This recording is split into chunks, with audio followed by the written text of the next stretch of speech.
time. I was only 12. But, you know, it was exciting to me because, of course, I was in a very similar situation with Louisville. Brigham Young had never been to a major bowl game. Here we were, all excited. We had an All-American quarterback in Jerry Scheide. We were just thrilled to be there. But unfortunately, being thrilled to be there was not enough. We lost by 10 points. So that's something that Louisville has to be cognizant of. It's not just enough to be here. And if you don't think that the Louisville Cardinals are not keyed up, Ron Bell will be kicking off as he started on the field just a moment ago. He started to the wrong end of the field. His teammates were waving. We're going to be the other way. We're going to be the other way. You know, Charlie, it's exciting just to be out here. I'm thrilled to be around two organizations that very much are happy to be a part of this. You know, this took a lot of controversy, but you know what has happened now? There have been no protests outside the stadium, no major demonstrations. I think people have come to the realization this is what this is about. This is a football game, not politics. And we're out here to have some fun, as well as hopefully continue on the tradition of these two great universities. All right, let me correct myself that Alabama deferred to the second half, and so Louisville will be receiving, and that means that Philip Doyle will be kicking off, the consensus All-America. And Ron Bell is on the return team. Number 33, Terrell Ware, and number 37, Joey Smith. And it will be Smith who will drop back as the return man. That is now a final in the Hall of Fame Bowl. Clemson 30 and Illinois nothing, as we are ready now in Tempe, Arizona, with the 20th Sunkist Fiesta Bowl. And Smith takes to the yard deep. To the 15, cuts back at the 20, has an opening out to the 30-yard line. 31 yards on the return. Lorenzo Ward with the stop. Louisville's offense. The quarterback is Browning Nagle. Bynum and Dawkins the running back. Ron Jones and McKay are the receivers. That offensive line of Jerry Kraft, Kevin Blumeyer, Jerry Figgs, Scott McAllister, and Pete Berkey.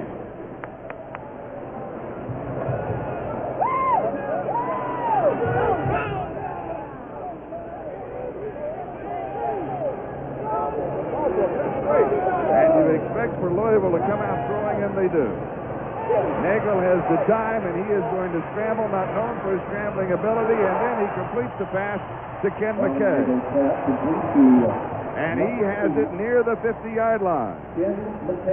And the Alabama defense, George Thornton, Robert Stewart, Byron Holbrook, Steve Webb, John Sullins, Derek Odom, and Antonio under the front seven. In the secondary, George Teague, Mark McMillan, Ephraim Thomas, and Stacey Harrison.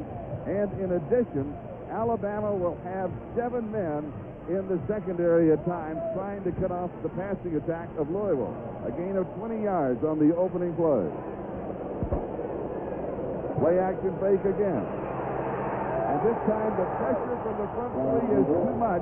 And this is the confrontation. There are many in college football that say, this time Robert Stewart, who got him, that Thornton, Stewart, and Holbrook, the best front three in college football. Well, that's one of the reasons that Alabama can afford itself those 7 defensive backs, because they feel that those front three can put the pressure on Nagle. Here you see right there, there's no place to go. He collides with his lineman, and the play is made there by number 34. And it will be second down and 17.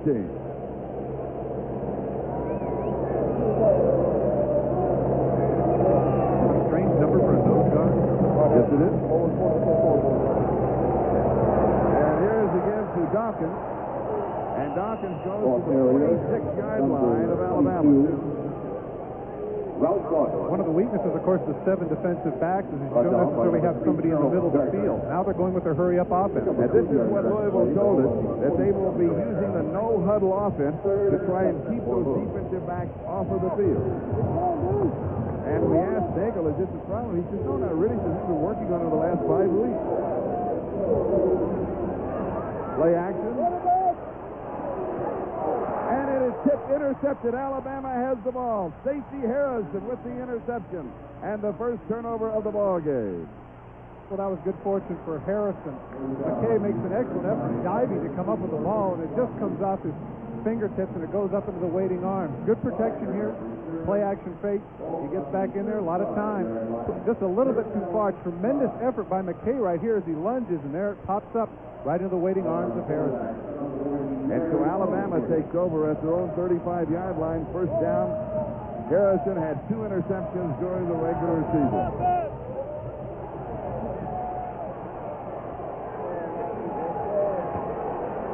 And Alabama comes out throwing. This is a surprise.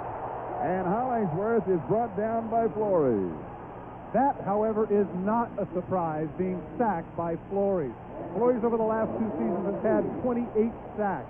And it's funny, Charlie, when we were talking with him, I said, what's your success? What makes you such a good passer? My long arms, I guess. I don't know. He right there, look at them. They're all in his face. And sure enough, those long arms got there first. And a loss of 14. It is second down and 24. Derek Vlasic is now the running back. Kevin Turner is in. And Hollingsworth to throw again. Dumps this one off short to Turner.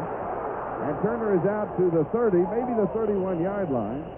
His momentum will carry him to the 32, where it'll be third down. The Alabama offense. Hollingsworth is the quarterback.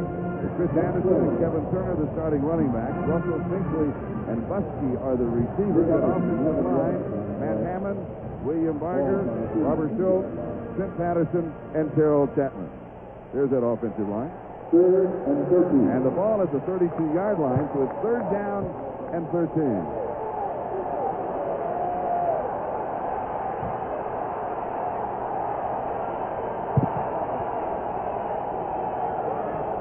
And Hollingsworth to throw. Knocked away at the 45-yard line by Mark Sander, number 48, and therein lies the story.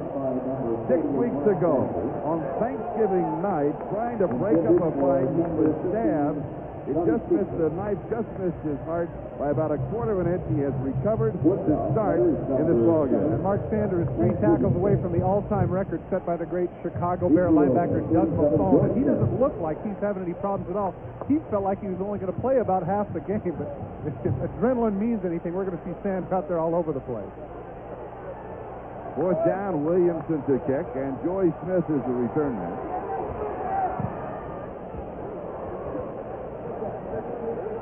Taken at the 29-yard line and dropped in his tracks. And so, what we've seen so far, Louisville able to move the ball. Alabama, though, came up with the interception, and in the Louisville defense held them. We've got a timeout, no score. Back in a moment. Welcome back to the 20th Sunkist Fiesta Bowl. We have no score. Let's go down to Tom Hammond. Tom? Charlie, the condition of the field has been a source of concern for both coaches today. There were giant patches on this field which were nothing but mud. I know it's hard to grow grass in the desert, but they did have some rain last weekend. The NFL Cardinals played here on a wet day and sort of chewed up the field. It looks great from where you are up top because they painted it green on Sunday, but the yard lines were being painted just about 2 hours before game time today. Another source of irritation for the coaches. All right, the source of irritation of the players. Let me tell you, when you fall on that hurts. The paint hurt? Come on. It hurts. It's going to be tough. Okay, listen to you.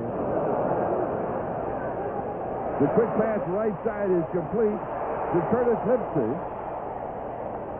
And I was looking to see if we had flags. Nice block downfield by Freddie Jones to spring him for that extra 10 yards. Alabama definitely caught flat-footed there. And let's check out the other games today. Michigan over Mississippi at the Gator Bowl, 35-3. Clemson over Illinois, 30-0. Both of those are finals. Here we have no score, and we have 11:37 time remaining. We're in the first quarter. 19 yards on the play to the 47-yard line and a first down. So Louisville, from what we've seen so far, is able to move the ball against Alabama. And here's the pitch to Dawkins. And Dawkins is around the corner and he goes out of bounds. They'll mark him out at the 50-yard line. So it'll be second down and 7. Charlie, they're going to give McCabe for a clip. He pushed down the outside linebacker in that situation. He didn't have a hold of him, so he was able to just push him down from the back, and he got caught.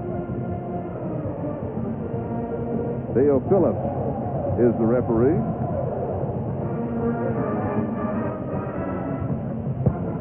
Jason Gordon was one who was in pursuit. He's the one that got pushed down.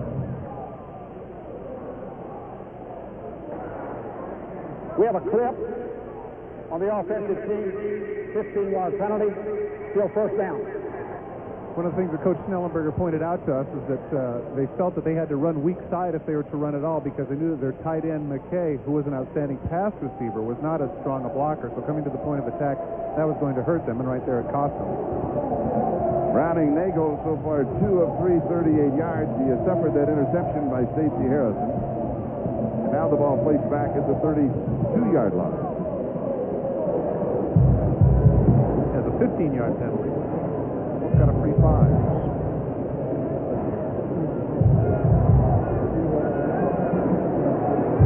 Ball on the 33-yard line. First and 25.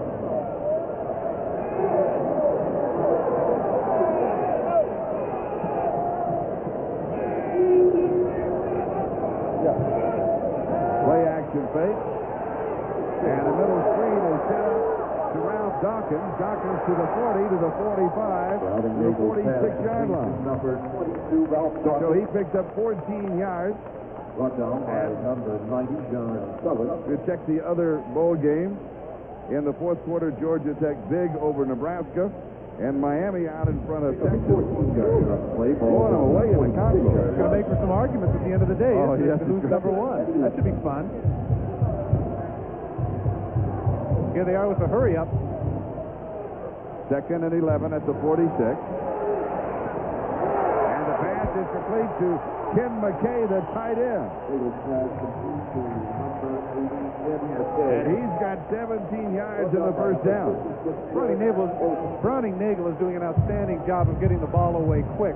They're having a hard time. You can see from the right of your screen, Antonio Leonard would just come in and just missed the sack. McKay cuts across on the crossing pattern, gets some more yards after the catch.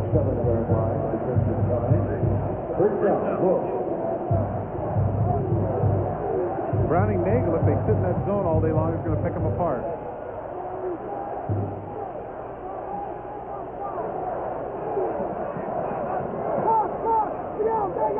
Nagle rolling to his right, and it is incomplete. He wanted to just drop it over the defense to Dawkins, and he let him a little too much.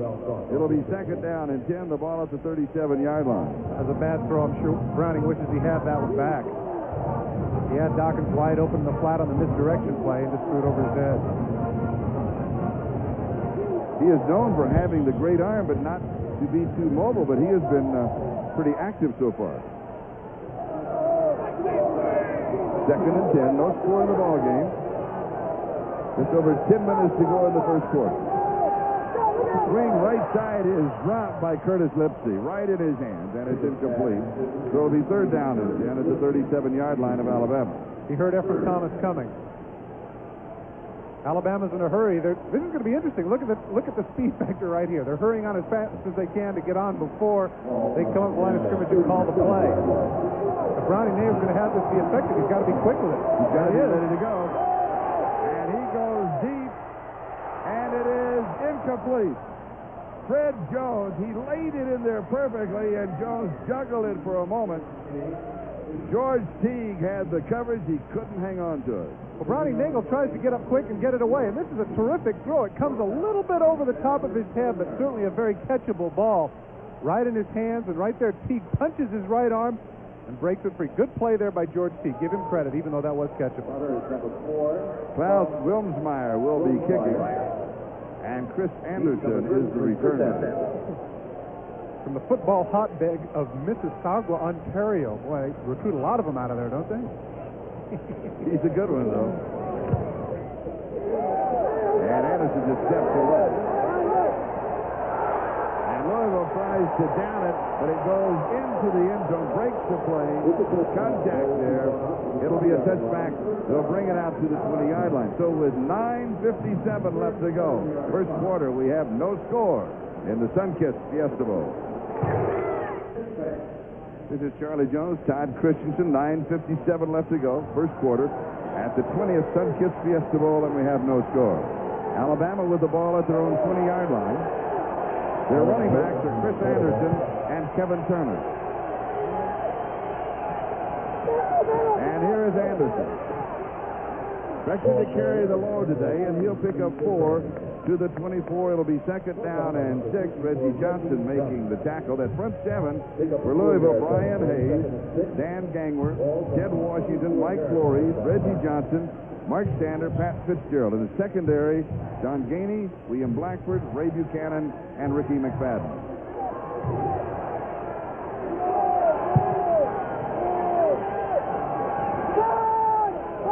A lateral, in reality, the Turner on a swing pass, and the defense converges on him to Chris Anderson, and the defense converges on Chris. He is the freshman 5'7", 175-pounder, and Flores was there again. You know, Mike Flores has shown that he's more than just a pass rusher. He did have some 84 tackles on the season. He showed a lot of speed out there, running stride for stride with Anderson, pulling him down for no gain. Mike Flores, number 96, the 6'3", 246-pound senior.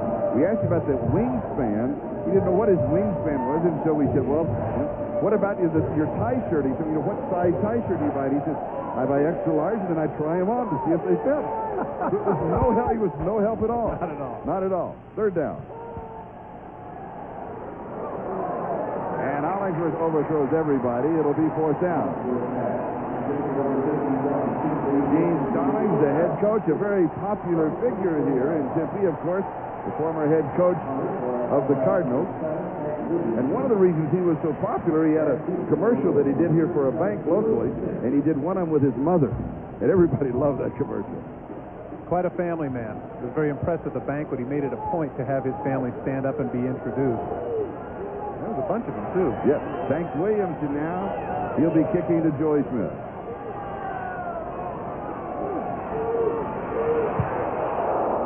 Almost blocked.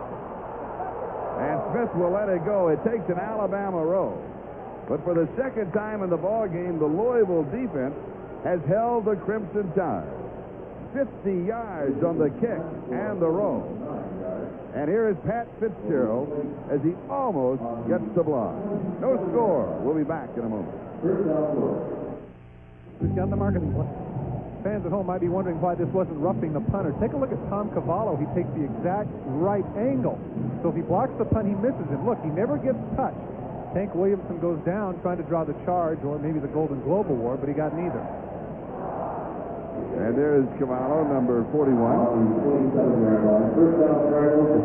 And the Cardinals have the ball first down at their own 27-yard line. Browning Nagle.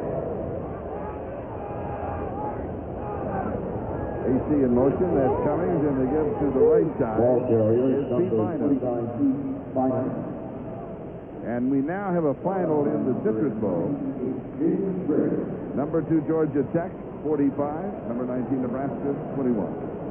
I can tell you right now, if Colorado were to beat Notre Dame, Georgia Tech would be the first people screaming about 5 downs in Missouri.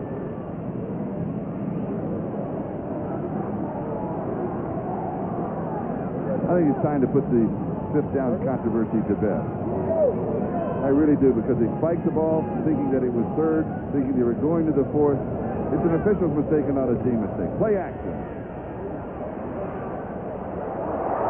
Juggled and then caught, and here goes Latrell Ware. 70 yards. Touchdown Louisville. Charlie, we had talked about earlier how Alabama's going to have to get out of that zone defense. Browning Nagle, with a gun for an arm, is able to put it right in the seam.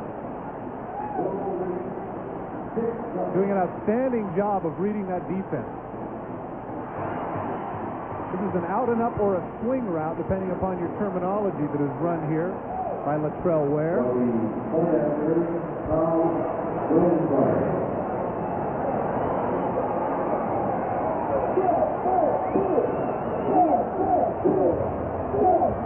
And Wilsmeyer will attempt the extra point. High snap, but it is brought down by the holder, Greg Brown, and it is good. And Louisville leads 7-0. Take a look at the arm of Nagle as he's able to gun it right in there. Right in the middle of the seam, you see the dive. He doesn't have him man for man. Look, there's nobody over there, so he can bobble it. He's got plenty of time to get it. But when Ephraim Thomas misses the tackle, he is long gone. Touchdown Cardinals. They're up 7-0. We'll be back. we have just had a Sunkist Fiesta Bowl record tied. The longest pass reception prior to this ball game, Alvin Moore, Arizona State against Oklahoma, 1983. From Todd Hahn, 70 yards and not a touchdown, 70 yards and a touchdown. Charlie, I know everybody's excited about Dan McGuire as a prospect as a quarterback, as well as some others, but they better take a look at Browning Nagle. Look at this! I love this. Yes. There's not an official name for that. We checked to see if there was an official name for that. I think you could call it the Cardinal Stomp. We'll name it. Kind of funky. I like it. Klaus Wilmsmeyer will kick off. Alabama with 3 deep. And taken at the 5-yard line by Robert Jones. And Jones will be ridden down at around the 17-yard line by David Moeller.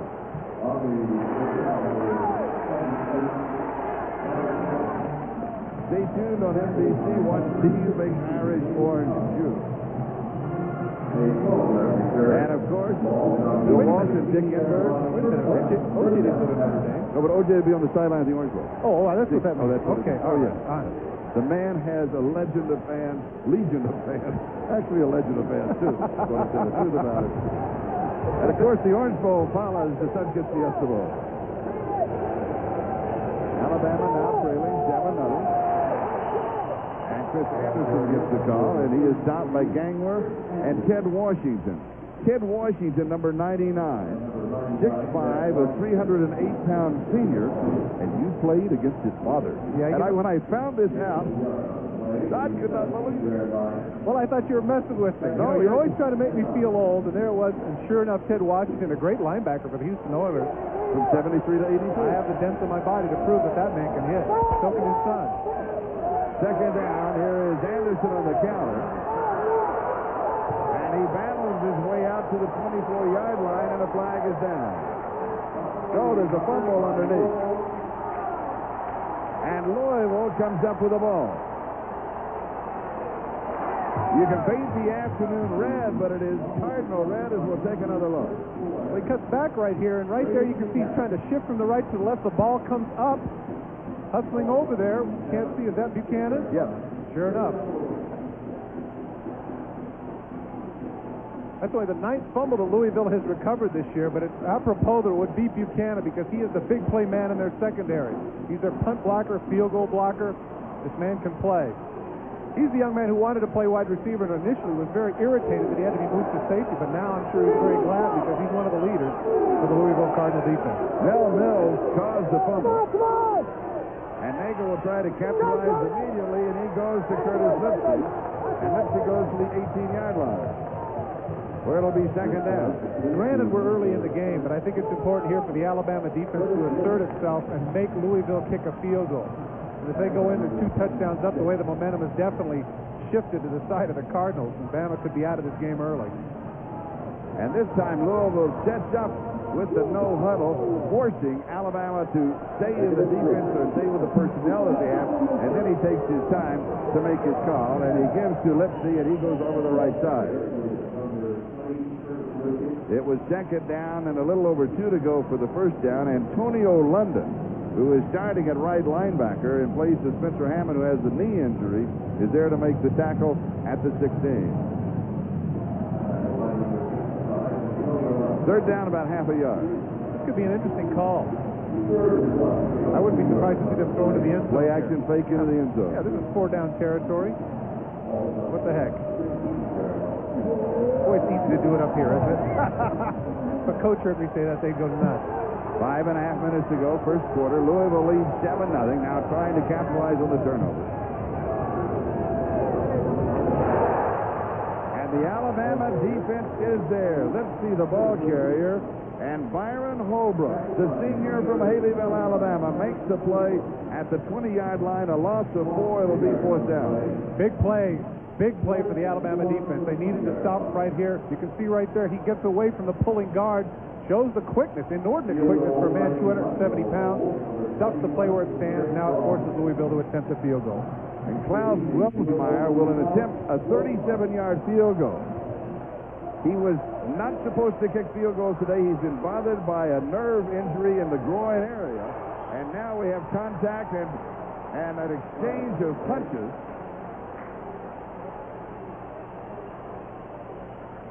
And in the heat of battle, the nice thing I liked about it, you had the exchange of punches, though, and then everybody stepped away, and it didn't become a giant pushing and shoving contest. Yeah, but nonetheless, this is a critical mistake by the Alabama defense. If indeed it is against them, that will give Louisville a first down. Dead ball foul. Offside. Defense. First down. A veteran is number 79. Let's see if it's Holbrook. Right after he makes a big play, now he makes a big mistake. Anxious to try and make the play, but right there, you have to be conscious of the fact that, hey, we've had a victory here. We gave up a turnover on our 20-yard line. We held. Blocking the field goal would be gravy. Just making the kick was good enough, and now it's cost them. Now Louisville's going to have another shot at a touchdown. First down at the 15-yard line. And a throwback pass to the quarterback. High, wobbly. He pulls it in. He had to wait on it too long. Lipsy to Nagle, and Antonio London was able to get out there. I'll tell you one thing. Nagle's got a great arm. Lipsy doesn't. This looked like a sandpiper with sand on his wings. Watch this thing go end over end. I mean, Joe Kapp would throw this ball away. Look at that. Look at the trajectory. Look at the way that ball goes back and forth. If Nagle had a lot of smarts, he'd signal for a fair catch. I tell you what, that was actually a pretty good catch. That is a hard ball to catch, and of course, Nagle's not normally a receiver. That's actually a pretty good play. Second down and a couple, a gain of 8.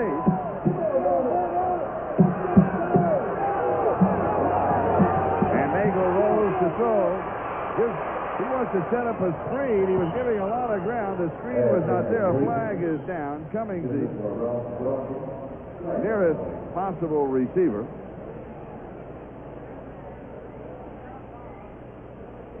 Four minutes and 20 seconds. That is the time remaining in the first quarter. It's Louisville 7 on a Nagle to Ware's 70-yard touchdown pass. That came at the 7:35 mark. We have clipping on the offense. 15-yard penalty. Second down.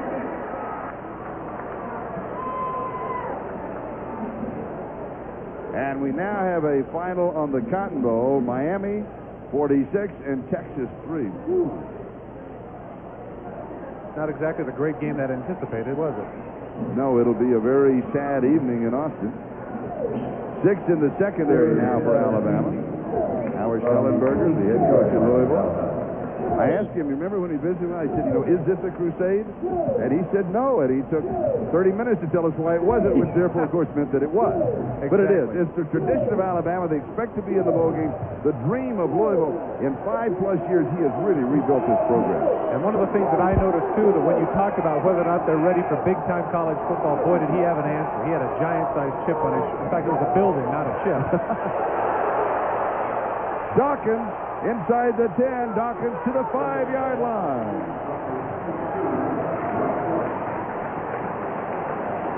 He needed 17. He got 18, and that should be first down and goal to go, but we may have to check out a measurement.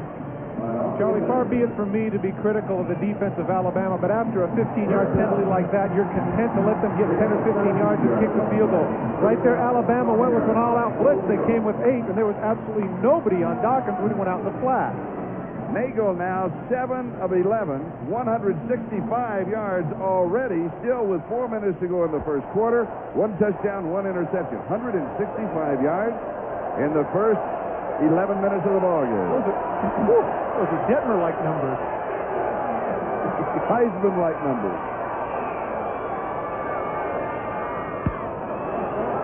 And here is Dawkins for the corner, and he's got it.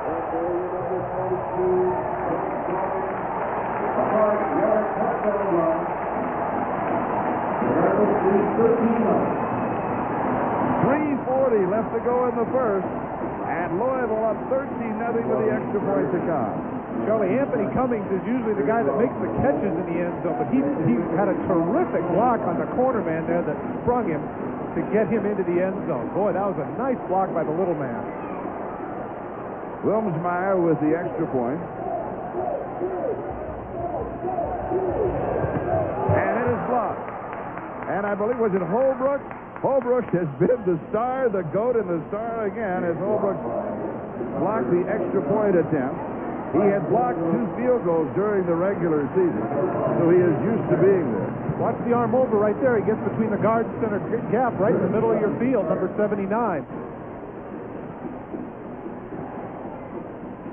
Great play there by Holbrook.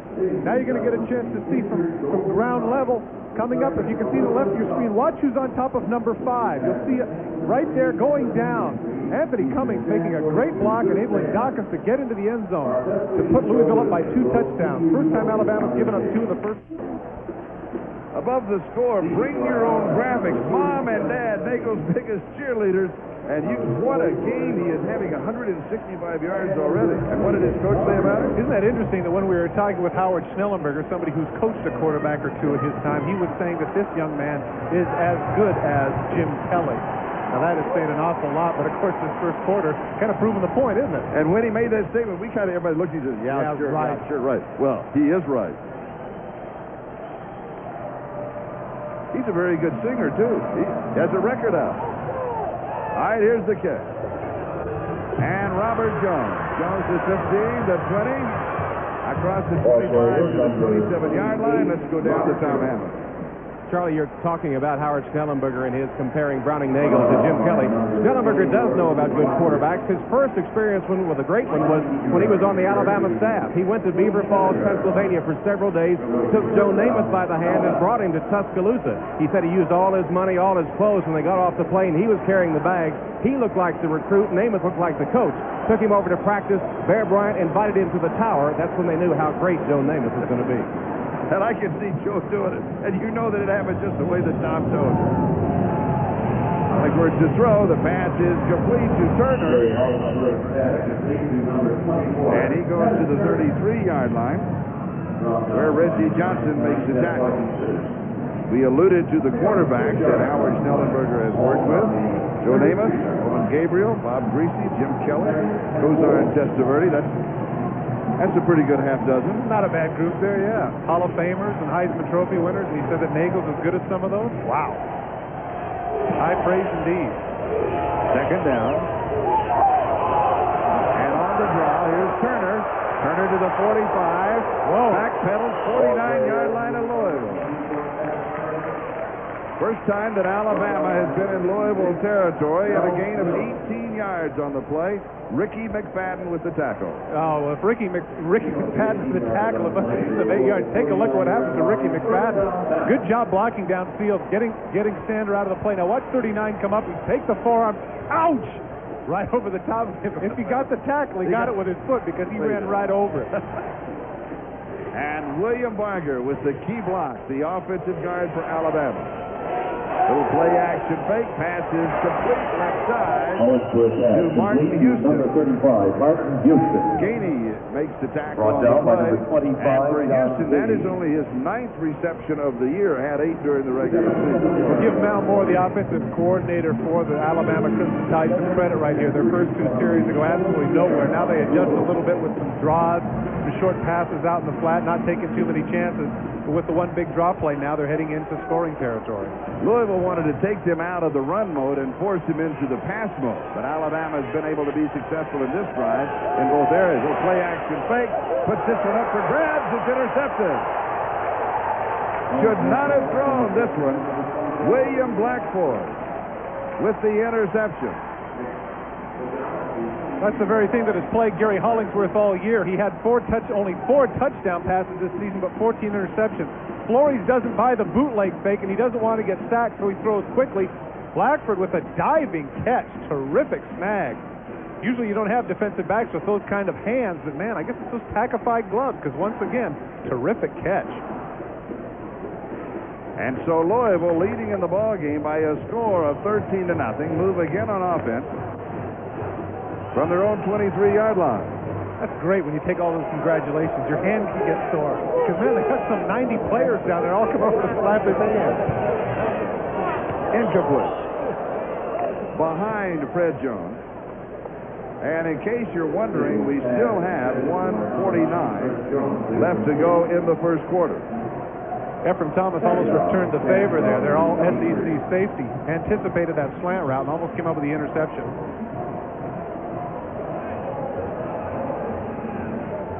And again, the no-huddle set, forcing Alabama to go with the players that they have on the field, keeping them out of their substitutions if they like to make. Play action fake by Nagle. Lots of time. Buys a little bit more.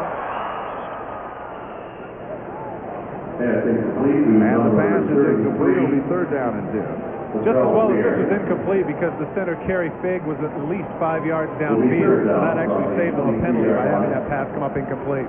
7 of 13, 165 yards, a touchdown and an interception.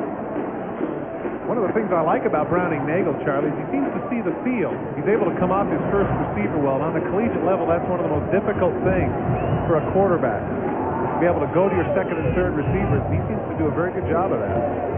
Alabama now with 7 in the secondary.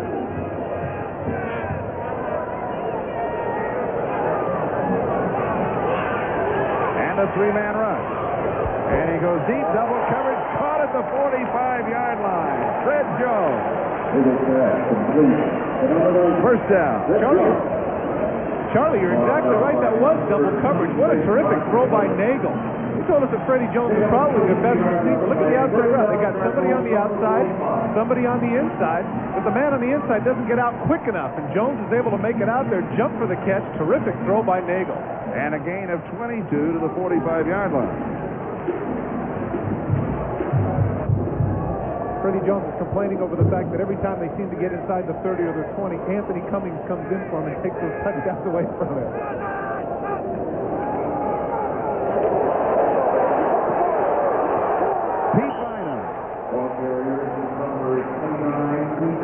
And from Thomas Thompson after 18. And so the Cardinals with 22 yards and 18 yards on the last 2 plays. Back-to-back first down. Everything is going their way. Look at the right side of the defense. Look at how Holbrook was pushed off the line. Now watch Efren Thomas come up and take that forearm. Ouch! Look at how fired up that sideline of Louisville is. And we still have 1:06 left to go in the first quarter. How can that be pronounced Bynum? Because that's the way his mother and dad pronounce it. Oh.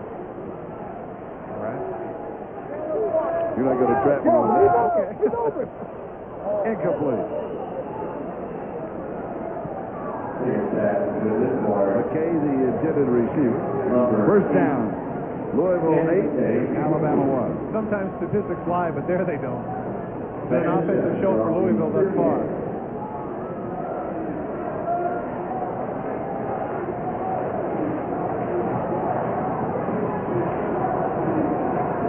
There's the man that has to be wondering what's going on with his defense.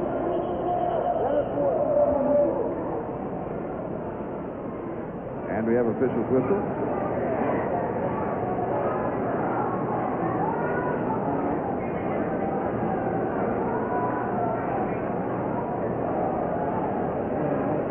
I'm wondering myself. I didn't see any debris, and I didn't see the play clock going down. And don't forget, immediately following the Sunkist Fiesta Bowl, we'll be going to Miami. And the battle for number 1. Colorado and Notre Dame. The play action fake. And what an arm this kid has got. And it is caught. Anthony Cummings. 37 yards. AC has a touchdown as today he celebrates his 23rd birthday. It's the Browning Nagle show. They didn't call it right. I know it's the Sunkist Fiesta Bowl, but my goodness. Browning Nagle already throwing for over 200 yards, and now, what a statistic for Anthony Cummings.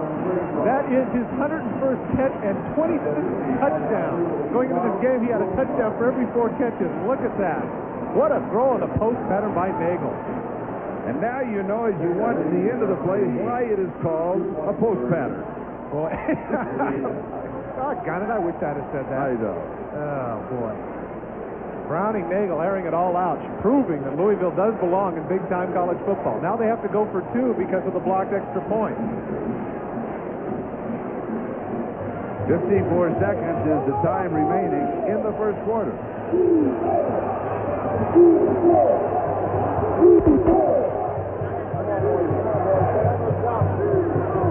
Eyes up, move those feet, here they come. Hold out. He had everybody covered, just kind of throwing this up with a hope and a prayer. Well, that's one of the few incompletions that he's had. One of the problems. Take a look right here. Post pattern. Free safety goes out right there. You see Ephraim Thomas looking in the backfield, and there he is. The middle of the field is wide open. Cummings with his 4.5 speed is heading directly to the post. Watch the catch. Watch the collision. Yes, he holds on. Thank goodness for that padding. You get a chance to see it up close right here. Take some serious contact. Oh, thank goodness for those shoulder pads. When we asked AC how tall he was, he said 5'7". No, 5'8". 5'8". Tall enough, baby. Officially 5'8", 176. And his coaches say he's the luckiest man. Told you so. Well, we get a chance now you get to see the graphic that I mentioned earlier regarding his ratio of touchdowns to catches over his career here. Look at that. His 25 touchdowns, now 26 is a school record there at Louisville, which, considering the fact that they have had the likes of people like Mark Clayton and Ernest Gibbons, is a pretty significant record. 19-0, most points in a quarter this season for the Cardinals of Louisville. I have no doubt it's also the most given up by the Bama team. And here is Anderson on the return from the goal line. And he is out to the 19-yard line. Ray Buchanan makes the tackle. Watch out by number. And the celebration has started along the Louisville bench. There's some heartbeats down there going about 150 a minute right now. Every one of those guys. They are fired up. Believe me. They didn't talk about things like this in the game. They talked about the university. They talked about this thing's pride, for goodness sake. Nobody Kentucky in football. And these seniors who have been through some very hard times under this coach, he really weeded them out early. And through some struggling years, and now a chance to have this kind of a game. The pass to Turner is incomplete. And it'll be second down and 10 for Bama at their own 18-yard line. Hard to believe we're still in the first quarter. Second and 10 from the 18-yard line. And the Tide basically a running team, and now they'll have to come out throwing. Hollingsworth 3 of 7, 24 yards and an interception. Charlie, you have to feel a little bit sorry for Gary Hollingsworth. Last year, he was the Southeastern Conference Player of the Year, throwing for more than 2,000 yards. In fact, he was named Alabama's Quarterback of the Decade in the 1980s. But then he comes into the season, both wide receivers get hurt. One of his great receivers out in the backfield, Saran Stacy, gets hurt. And they have their starting left offensive tackle get hurt as well. And he overthrows it, and it is dropped by a defender. Ricky McFadden had the interception right in his arm, and it is incomplete. He overthrew Lamont Russell. Third and 10, back at the 18. Well, Alabama got lucky here. This is right in his arm. Easy interception. Oh, boy. Here you get a chance to look at the lost starters that happened to Alabama right at the very beginning. Saran Stacy in the first game in games 2, 3, and 4. You can see the starting receivers and Chris Robinette, a very key offensive lineman for Alabama. Hence the reason why they started the season 0-3.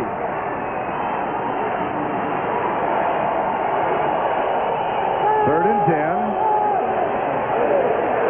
And Hollingsworth is sacked by Mike Flores, and that is the second sack for number 96, this young budding artist who hopes to go to work after graduation from Walt Disney and do character. Now that gives him a chance. He now has broken the school record. That's his 16th sack and breaks his own record, which was 14 last season. Look at him coming on what they call a limbo. He comes to the inside while the defensive tackle goes to the outside, pulling Hollingsworth down for his second sack of the game. And he is painting a defensive masterpiece here. Here's pressure, and it's blocked. Touchdown, Louisville.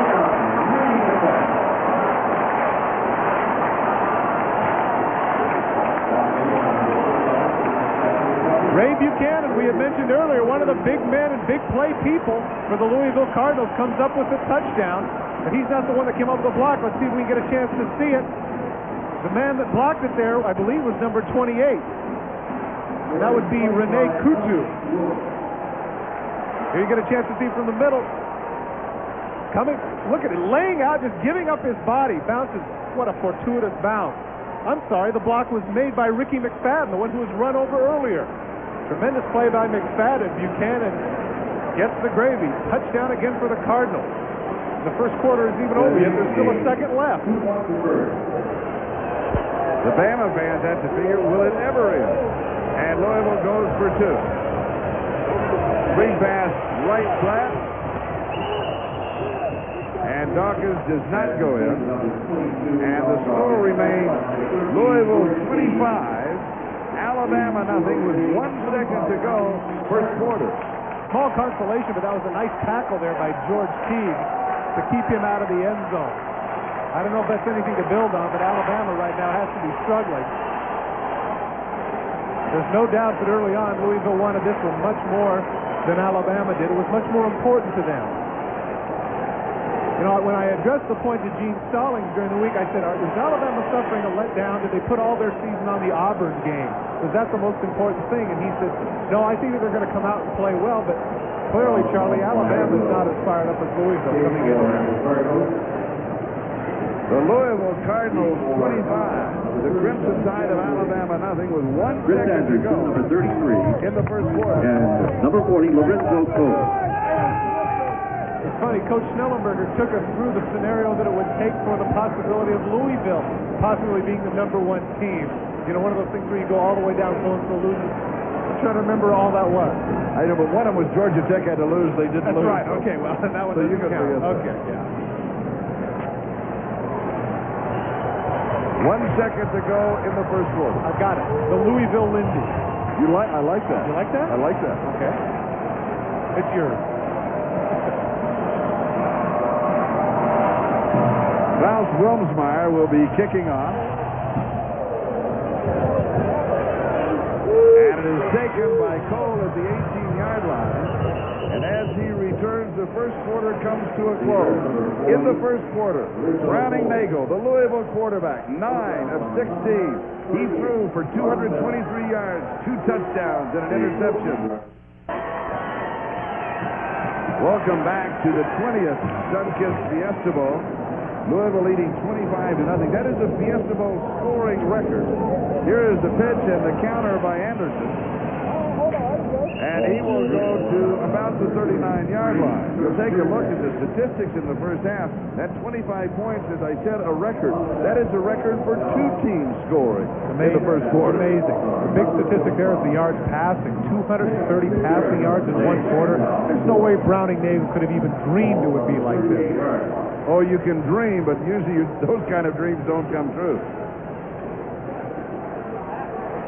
Well, from the number of crunchers out there, that figures out to about 900 yards passing. That ain't going to happen. Second down. Ball carrier, number Kevin Turner, the ball carrier.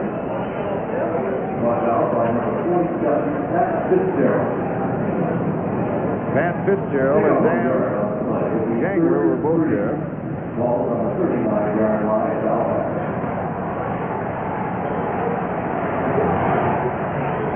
The ball is at 39, and it's 3rd down and 3. You can see Ed Reynolds in there at middle linebacker, number 43 for Mark Santa. They're definitely trying to rest him, take good care of that knife wound, give him some time.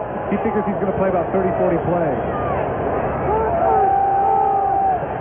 Hollingsworth's pass is complete to Lamont Russell, and Alabama has the first down. John Gainey with a stop. Russell, now weighing just over 200 pounds. When he came in this season, he had bulked up to 220. He told us he was going to be a tight end. He said that 213 is wrong. Now it's closer to 200. He said, I had to lose 20 pounds. I said, well, how did you do it? We all want to lose 20 pounds. He said, I cut out late night snacks of ice cream. And he said, that did it. Well, he has some amazing discipline, let me tell you. And here is Anderson. You know, getting back to Lamont Russell, he reminds me a little bit of Ozzie Newsome when he was there at Alabama. Ozzie Newsome was also a bit of a tweener when he came in, right around 200, 205 pounds. He bulked up a little bit to get to the Cleveland Browns, and as a tight end, I guess you'd say he's had a reasonable career. Looking towards that Hall of Fame, I hope to shout he's had a reasonable career. Russell, by the way, his birthday was yesterday. He was 23 years old yesterday. And he and AC, we mentioned his birthday earlier, were both serenade at the U.S. West Sunkist Fiesta Bowl kickoff luncheon. 3,000 people joining in. And here is Derek Lassick, the ball carrier. And they were afforded to listen to your dulcet tones as a singer, not just a broadcaster. So bad. No, actually, what happened is that Browning Nagle was quarterback of Louisville. But you had a microphone. You were singing. No, I gave it to. That's the first. Give it to Browning. And truthfully, that's the first banquet I've ever been to where I actually saw people throw vegetables. I was very disappointed. Well, they were throwing them at you. Oh yeah, right. 3rd down and 2. And you can tell the happy smile from the Louisville cheerleaders. And the not so happy look on Gene Stallings' face.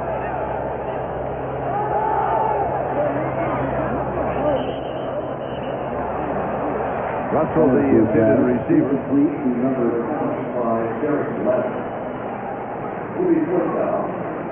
Lassick was also in the area. Certainly it's extremely early, but you might want to think about going for it. You want to give this Louisville team the ball back as hot as they are right now? I think you have to punt it, though, and put the pressure in your defense, because the defense has certainly played well for Alabama this year.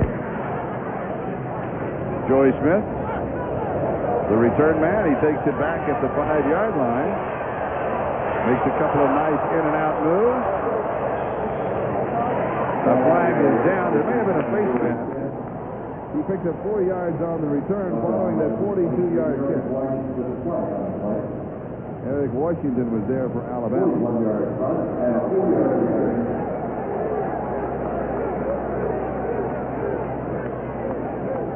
It'll be interesting to see the adjustments they make on defense going into this game. Did you get the call? On the defense, there were 5-yard face mask. The 1st down. Right here, they cut up the field, trying to make the tackle, reaching with whatever he can grab. It's incidental right there as he pulls him down, as he's having only the 5-yard penalty. Everything seems to be going Louisville's way right about now. Johnny Jones, Todd Christensen, Sunkist Fiesta Bowl. Jeff Brom is now the quarterback for Louisville. Now, he always comes into the second quarter for a couple of series. And he gives to Curtis Lipsy. Now let's go down to Tom Hamlin. Tom? Charlie, she was a cheerleader for the Montreal Alouettes of the CFL when she met her husband. This is Mrs. Beverly Snellenberger. She's been down on the sideline sweating out every play. Did you expect anything like this? I really didn't, Tom. I just didn't expect this kind of 25-0. But you have to be careful. The mighty Alabama can strike any time we have 3 more quarters. Did you think that your husband could turn it around when he took the job at Louisville? A lot of people said it was a no-win situation. No doubt about it. He turned it around before. He can turn it around again and again and again. I had always had confidence in him, and a lot of people did behind him. Speaking of turning around, you know, maybe it's this lucky jacket you have on. Could you turn around and show us the back of this jacket? So far, it's worked. Charlie? And while that was working, Jeff Brom was brought down by Whammy Ward, but not before he picked up the 1st down. I'll tell you why that works. That's a Cardinal with teeth, and definitely today. You know, I've seen all those before, you know, the St. Louis Cardinals and some of the other Cardinals that I've seen. That's the first one I've seen with teeth.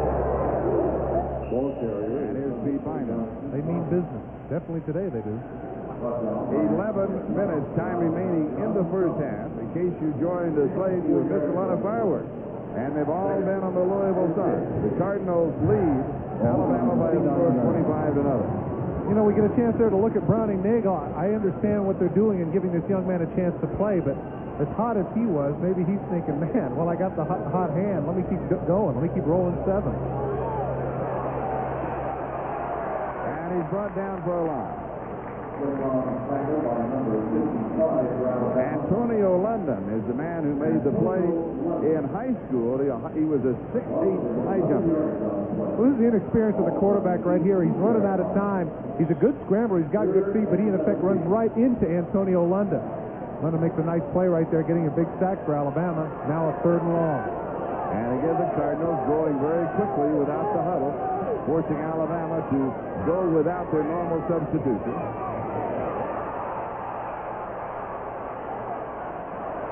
And he throws, and it is intercepted. Antonio Langham with the interception.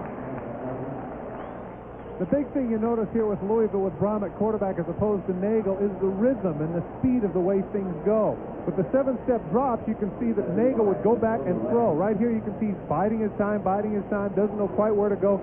He's out of sync. And right there he throws behind, running to his left. And a terrific interception there by Antonio Langham. Nice hands once again for the DB. In the Sunkist Fiesta Bowl, it's Louisville 25, Alabama nothing. And Alabama with the ball just outside the 42-yard line of Louisville. And here is Junior Sewell, William Blackford with the tackle.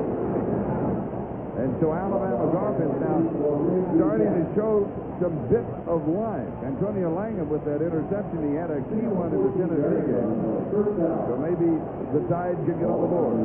Parker and Hammond did a good job there of opening the gap there. A gain of 13, first down at the 29-yard line. It would be redundant to point this out, but I guess I'll do it anyway. They need to make that turnover into points. Down 25.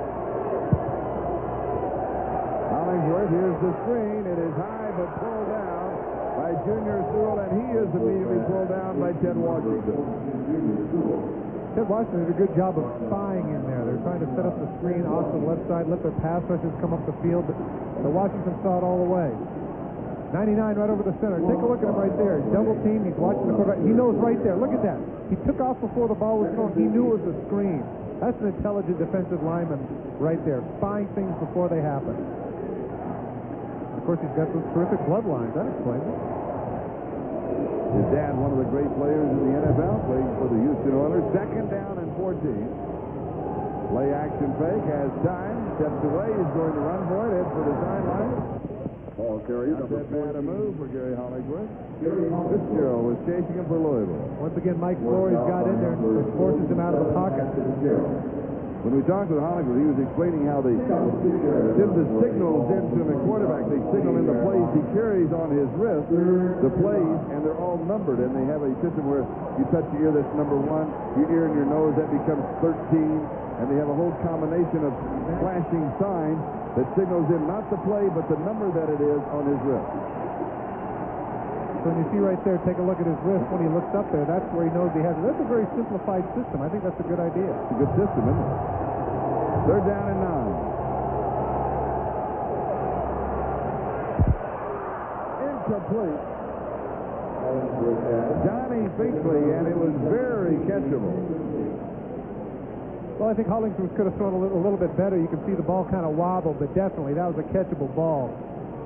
A little short on there by Donnie Finkley. Take a look at as he glides over. Look at how he kind of right there, instead of coming all the way over and using his chest to catch the ball, he tries to arm it to avoid getting hit. As a result, they're forced into a field goal.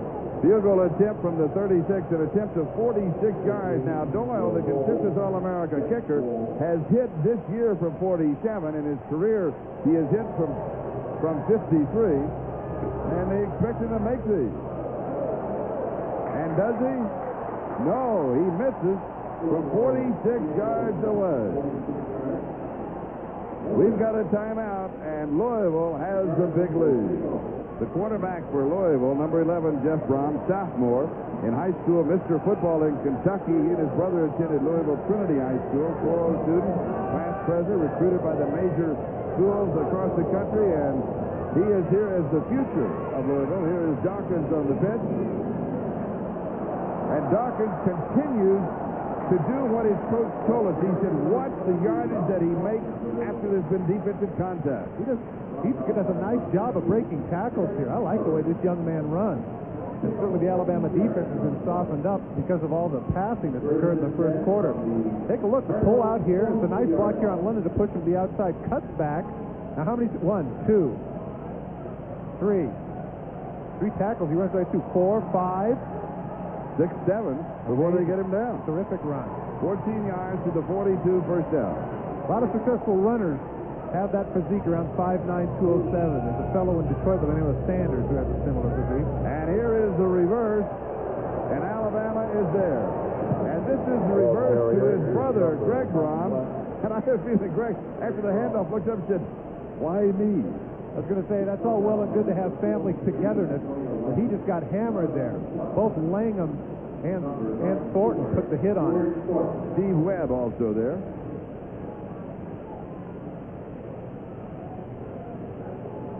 This isn't very well disguised. You can see that they're laying in wait for him. Ouch. Right there, he's airborne. He lands right on his left shoulder. You can see he's in a little bit of pain. It's a big man, Thornton, close to 300 pounds, landing on that shoulder. And injury timeout, 7:49 left to go. First half, Louisville leads it 25-0. And here is Greg Brom, the sophomore from Louisville, who was shaken up and will have an injury report on him in just a moment. And his brother, the quarterback, and he is throwing this one away to avoid the loss. And now let's go down to Tom Hammond. Charlie Spencer Hammond is normally a starting outside linebacker for Alabama. He's injured, not playing today. Are you shocked that you've been pushed all over the field? This great Alabama defense. I'm very surprised to see that the defense is playing as poorly as it is. Coming into this ball game, I would have never imagined that we'd be down, 25 to nothing right now. And right now, only thing that I can see that problems that we're having is there are some communication problems and with the coverages and the defenses that we're playing. Charles Gardner's going to go the distance here with an interception. We're sorry about that, Tom Hammond. But a bad throw by Braun, an interception there. He goes all the way. Charles Gardner threw it right to him. This might have been the break just that Alabama needs. Look at that. He throws it right. There it is. Runs right past him the closing route. Because it was to the right side of the field, there are no Louisville Cardinals. At 48 yards, you can see Brom's the last guy there. He cuts back, and that's why he's on offense and not defense. Going all the way for Alabama to get their first score and quite possibly get them back in this. This is just what this team needed. And the extra point attempt is good by Philip Doyle. And Louisville now leads 25-7. Charles Gardner with a touchdown. His birthday is November the 9th. Same as mine. This is Charlie Jones, Todd Christensen, and Tom Hammond at the 20th Sunkist Fiesta Bowl. It is now Louisville 25 and Alabama 7 as Philip Doyle will be kicking off for the Crimson Tide. Joey Smith from the 6-yard line, the return man for Louisville. He is to the 20 and ridden down at the 21-yard line by Eric Washington. And it is number 7, Browning Nagle, as expected, back in the ball game for the Cardinals. Let's go back to that interception. Well, Tom Hammond's conversation with his counterpart, Spencer Hammond, his namesake, might have been good luck for the Alabama Crimson Tide, who have not to cheer about it. You can see Dawkins doesn't even see it. It's way behind him, and there's Gardner. He cuts off to the right, and there's nobody, absolutely nobody there but the quarterback who can't make the play. Now Alabama's still down 18, but has something to cheer about. And Louisville has the ball at their own 21-yard line.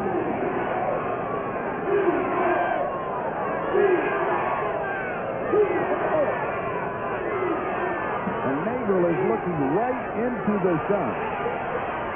Swings this one out right side. Pass is complete to Lipsy. And Lipsy is out of bounds at the 36-yard line. A gain of 15. And the Louisville juggernaut, when led by Browning Nagle, continues to roll. It is the Nagle show. Charlie, we knew coming in that the big issue here, the big debate would be whether or not Browning Nagle could throw against this Alabama pass defense, which is ranked number 1 in the nation. They've only given up an average of 138 per game, and now today already, Louisville, I think that's, I'm not sure that's right. You well, have that's the for the team. stats. Nagle has thrown for 237. Wow. 10 of 17, 237, 2 touchdowns and an interception, and he has a first down here. And a fumble on the exchange. Nagle, was it Nagle that picked it up? Somebody got a hold of it. Dawkins is headed up there. Yeah. Not only did he get the fumble, he got a couple of yards, sticking his nose in there. Fumble snap from center. You know what? I know it's all well and good to get Brom in there and get him a couple of series, but you can see right there, fumble snap. Nagle got cold, and let's face it, in the first quarter he was hot as hot could be. Maybe they should have done that at the end of the first half as opposed to then, because right now it looks like Nagle's just a little bit disoriented. Gain of 2, second down and 8. Nagle, a little play action fake. And his intended receiver slips down. That's Fred Jones. Mark McMillan had the coverage. And Jones stays down. He may be injured on the far side at about the 48-yard line. I think he just got the wind knocked out of him. That was a good throw by Nagle, but as you mentioned, Jones is going down. Watch where as he falls down, watch where the pass is. Pass would have been right on the money if he could have stayed up, but his face hits and then rolled over the top of him. His neck got caught up in the knee there of McMillan. Anthony Cummings, AC, comes in to replace Fred Jones. There, the ball's right on the money. You can see that's an awkward way to fall. Fortunately, he's okay now. He's running back across the field. Usually, it's funny, you get used to people falling, and usually they land on their elbows or knees or butt. That's what you get used to. When they fall right on their chest, in that case, you can see his arms come up. That's very awkward, and that can really shake your inside. I know by experience. Third down and 8. 6:36 time remaining, second quarter. Louisville 25, Alabama 7. Howard Schnellenberger and Gene Stallings, both assistants at the same time under Bear Bryant.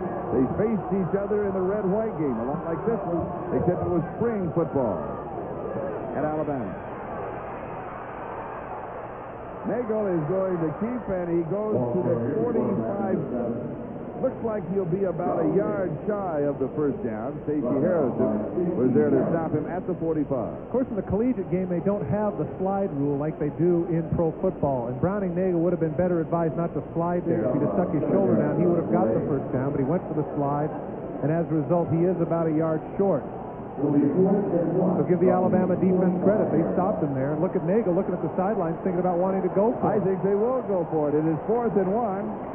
Now, here's the history lesson for you. Remember a long time ago, Florida State and Penn State, and I believe it was the Orange Bowl. Penn State was up 17-0. They're on their own 15-yard line and decide that they're going to go for it. Now they take a timeout to talk this over. Well, give me a chance to finish this story here, and that wasn't that they went for it on their own 15, thinking that they had the game well in hand. They didn't get it. Florida State went in and scored. The game ended up tied at 17. So if Schnellenberger has any sense of history there, he might want to remember that. I'm not exactly sure what bowl game it was, but it was some 20 years ago. Now the discussion. I believe it was the Gator Bowl. All right, here is Browning Nagle. Is he part of a long list of great quarterbacks in Louisville?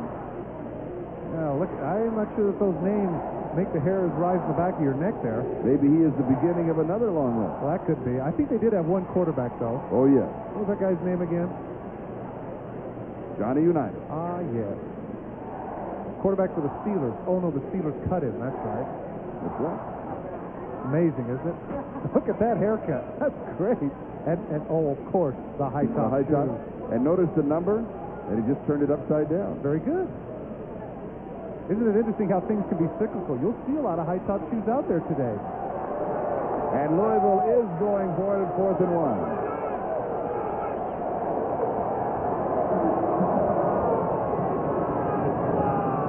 Remember the last time they went for it, Charlie? They got stuffed.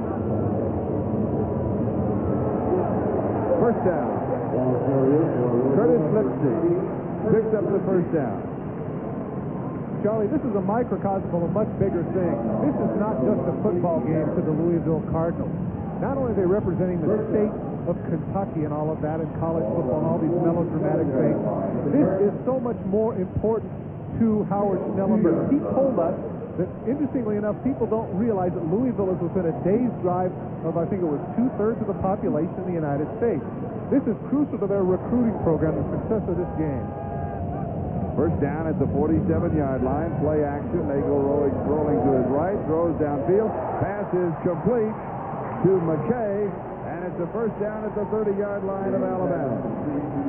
Stacey Harrison with the stop after 24 yards on the play. Ken McKay, the senior tight end, a graduate student, their clutch receiver, and his major is psychology. And what's not to like about Ken McKay? What's not to like about the fact that he's a tight end? He graduated in psych. I know another tight end that graduated in psychology. In fact, one of my favorite players when I was in the pros. That is very self-serving. And McKay is the one, when I introduced him to Todd, he said, "It's the legend. It's the legend." I said, "Oh, man, we're dead on that." Well, of course, and you know he's in graduate school, right? He's an extremely bright young man. He really is. Bingo! Pass far side to AC. Cummings has it, and he is out at the 16-yard line. Gain of 13, and Louisville is moving again. McMillan with the tackle. Charlie, the best game that Browning Nagle has had in his career is 310 yards, and he is fast approaching this. That's way too much respect for the speed of Cummings right here, and AC is able to make the catch.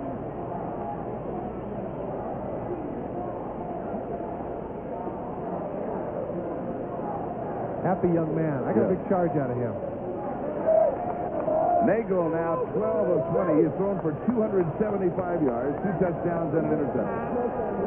And you saw the Rose Bowl score. And here's a sweep to the right with Dawkins. And he'll go down at around the 10-yard line. Boy, did Curtis Lipsy put a block on George Teague, enabling Dawkins to get up the field. Wow. Harrison and Rossville on the tackle. He had him airborne. Take a look at number 20. Watch 13 come up to support. Watch the block that 20 puts on him if you can. Oh, he's out of the screen. Too bad. Whoa, there he is. Flying across the street some 5 yards. Terrific block by Lipsy to open things up for Dawkins. Wow. 2nd and 4.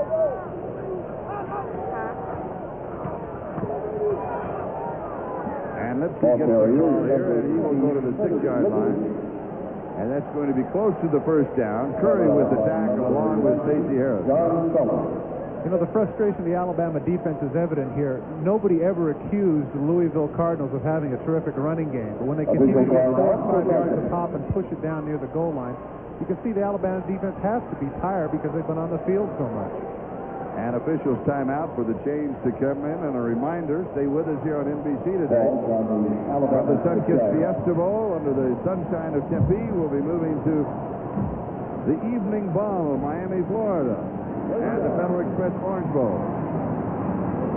It'll be number 1 Colorado and Notre Dame in the battle for the national championship. You know, I was talking earlier, I believe it was with one of the people here at NBC. We were chatting about skating. Our producer, David Michaels, we were talking about how, you know, your entire career comes down to that 4 minutes in the Olympics. It's interesting for somebody like Browning Nagle, who has professional aspirations. A lot of people don't know him, aren't familiar with what he's done because they haven't necessarily been on national TV. Here he is with his one opportunity, his so-called 15 minutes, as Andy Warhol would say, to get his standing ovation, and he is doing it in then some. And here is the reverse to Fred Jones, and he'll battle his way back to the 6-yard line. It'll be 2nd down and goal to go as Eric Curry and Ephraim Thomas were there. Ephraim Thomas, number 5, by the way, the youngster at the kickoff luncheon on Friday, who presented the Sunkist Fiesta Bowl with that great portrait of Martin Luther King. Made a nice presentation. Yeah, he did. Very intelligent young man, 2-time all-conference selection for Alabama in the SEC. And when he moved from corner to safety, that defense really came together. 2nd and goal.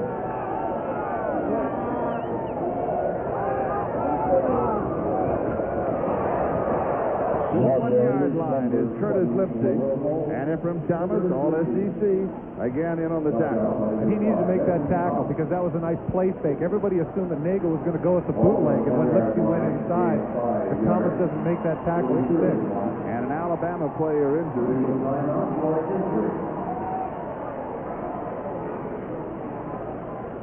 I think it's Derek Oden, Charlie. Injured player is number 56 for Alabama, Derek Oden. That would be a loss for them because Derek Oden, talking to some of the coaches, felt like he's going to be the next great Alabama linebacker.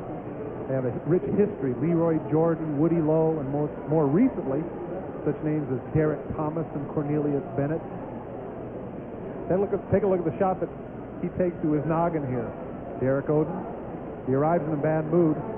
Right here, his own teammate. Bang! Head to head. With Stacey Harrison.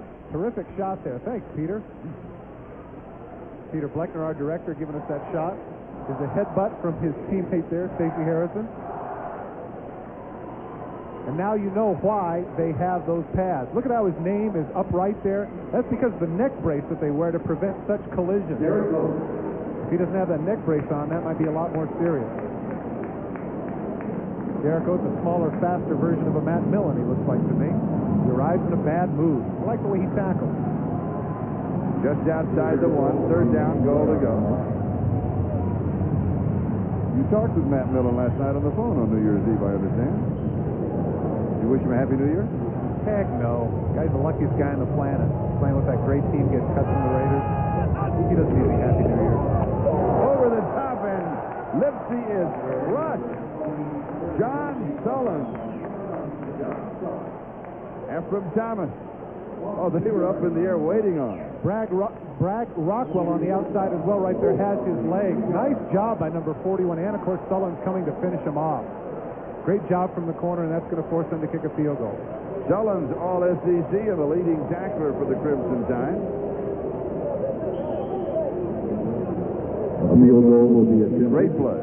Surprising that you'd have two middle linebackers of that size. We saw that Odin at 216 and Sullen's at only 210. That's very unusual. Inside backers run around 240 pounds in this league. Klaus Wilmsmeyer with a 19-yard field goal attempt. Looks to me it's going to be 20 if he places it at the tip. And it is blocked. Antonio London, number 55, was in to make the block.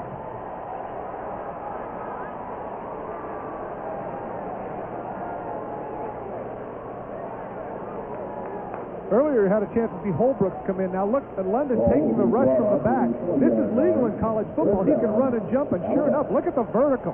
Catches it right on the hand. In professional football, you can't do that anymore, but in college, it's all right.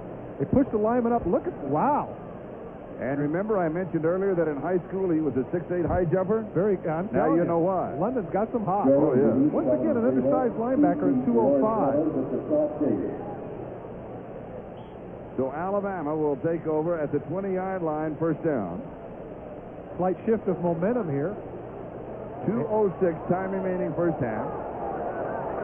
Louisville leading 25-7.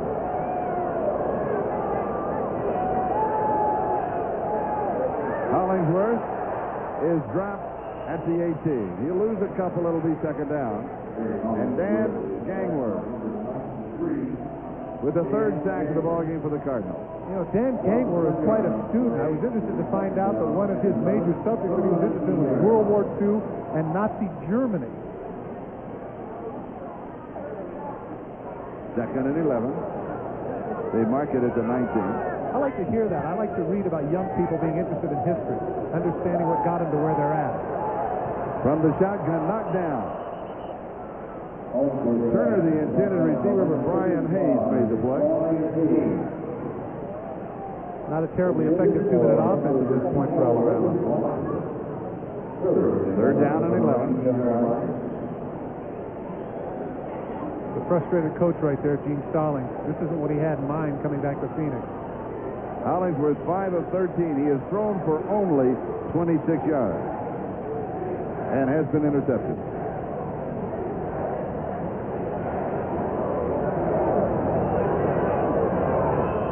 Third and 11. Kevin Turner for a couple of yards. It'll be fourth down. Gangwer again with the tackle. Heads up right there. John Gainey, the corner for the Louisville Cardinals, was able to get up to the official right away and call timeout to give Browning Nagle another shot at it with more than a minute remaining. And that is their second timeout. Remember, they had one earlier when they discussed going on 4th and 1, so they have one remaining. And setting up for the return is Joey Smith, number 37. When we talked to him at the lunch, remember, we asked how fast he was. You'd be looking in that sun. It's going to be a tough call. And he gave us about 5 different times. He had a head time, an AccuTrack time, a barefoot time, a downhill time. And they got better and better and better. It was funny when you're interviewing him there, and he says, well, okay, you know, on grass I run 4:35, but on the AstroTurf I'm 4:29. Now, on the AccuTrack I was timed in 4:37, but with a left-handed timer, I ran, you know, you're right, it was very funny. But as I recall, the slowest of the group was like 4:37, oh, yeah. So he can fly. This young man can go. And also, he was on the dais as one of the Louisville players to be introduced, and he wasn't there, and so Mark Sander went down and got him out. He said, "I'll take care of it." So he went down and brought him up, and I asked him. He said, "Sometimes they don't tell me anything." Man, if there's a free meal, I'm there in a big hurry.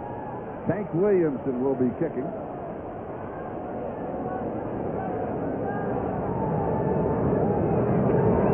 There's pressure again. It is short. Smith takes it at the 48 and is down at the 48-yard line. Louisville territory, a kick of only 31 yards.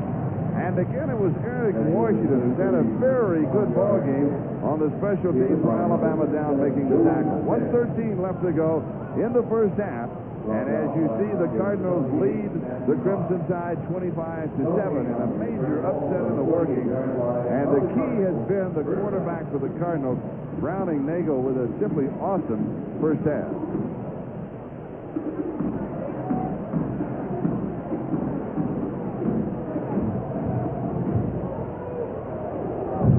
Nagle has completed 12 of 20. He has thrown for 275 yards. And now the straight shot up the middle. Here's Pete Bynum. And the ball pops loose, and Alabama has it. Lorenzo Mammy Ward, number 18, recovers the fumble. Great call here. They're setting their pass defense, cuts upfield. The ball is going to be stripped right there. Nice hit put on him there by Charles Gardner, who also had the interception for the touchdown earlier, and that enabled number 18, Lorenzo Ward, to make the recovery. And so the Crimson Tide defense now has 3 interceptions, 1 return for a touchdown, and the fumble recovery, and yet they still trail 25-7. Turnover is 4-2. Alabama from their own 39-yard line. First down. Just over a minute to go. Here's the middle screen to Turner. And the offense of Alabama having a difficult time getting anything going. Now they go without the huddle, a 2-minute offense. Well, they've been a little predictable thus far. They're going to take some chances here and get the ball down the field. From the shotgun. Hollingsworth swings it out to the right side. This is Turner. And Turner down the sideline, dragging John Gainey with him, who is the best cover man for Louisville, and he picks up 10 on the play. And that'll be the first down. A little bit more than that. I was going to say he's probably upset with himself that he didn't get out of bounds, but Alabama, with all of its timeouts, is able to call one right here. They're going to mark it at the Louisville 43-yard line, first down. 33 seconds, time remaining in the first half. Howard Schnellenberger of the Louisville Cardinals. And here is a man who has made history in the Orange Bowl, and that's, of course, where we'll be going right after our ball game. The Federal Express Orange Bowl, number 1 Colorado against number 5 Notre Dame for the national championship. And also could be, no one knows for sure, but it could be the Rockets' final collegiate game. He may come out possibly for the supplemental draft. That has not been something. We've had some messages, some kind of sounds coming out of Miami. Bill Walsh and Dick Enberg have talked to him, and it is a possibility, but it's nothing more right now than a possibility, and perhaps something will be decided at the Orange Bowl itself. But it should be a great ball game. One of the things the young men like this have to consider is their family. And, of course, Rocket Ismail comes from a one-parent household with a number of brothers. And so the finances are certainly a consideration, and not just for himself, but for his family.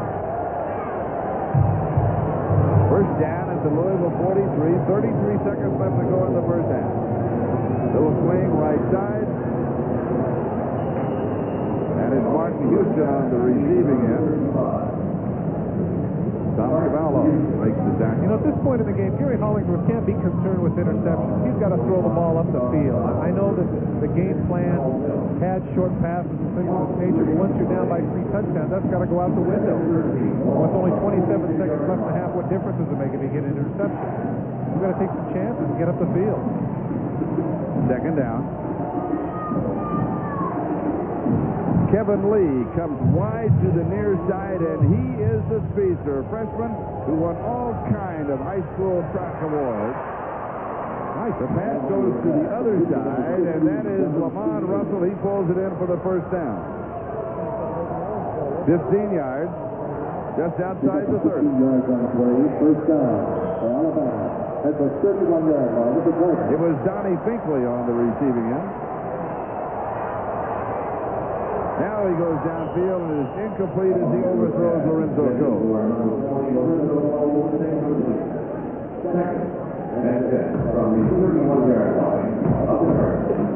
Gives him a chance to go over and talk with Mal Moore, the offensive coordinator, as to what to do next.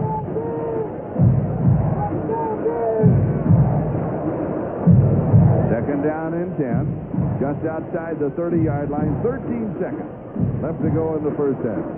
Might want to use that wide side of the field here. Give yourself a chance.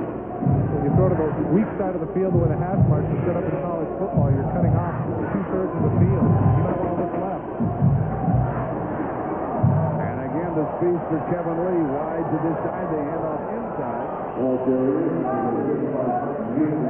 Martin Houston, the ball carrier.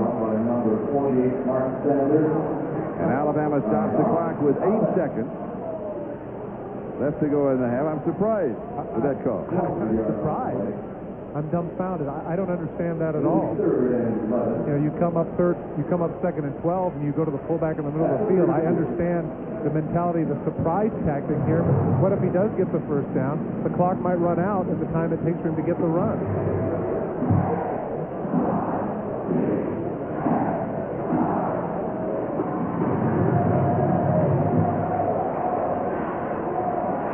Eight seconds, time remaining, first half of the Sunkist Fiesta Bowl. Louisville 25, Alabama 7.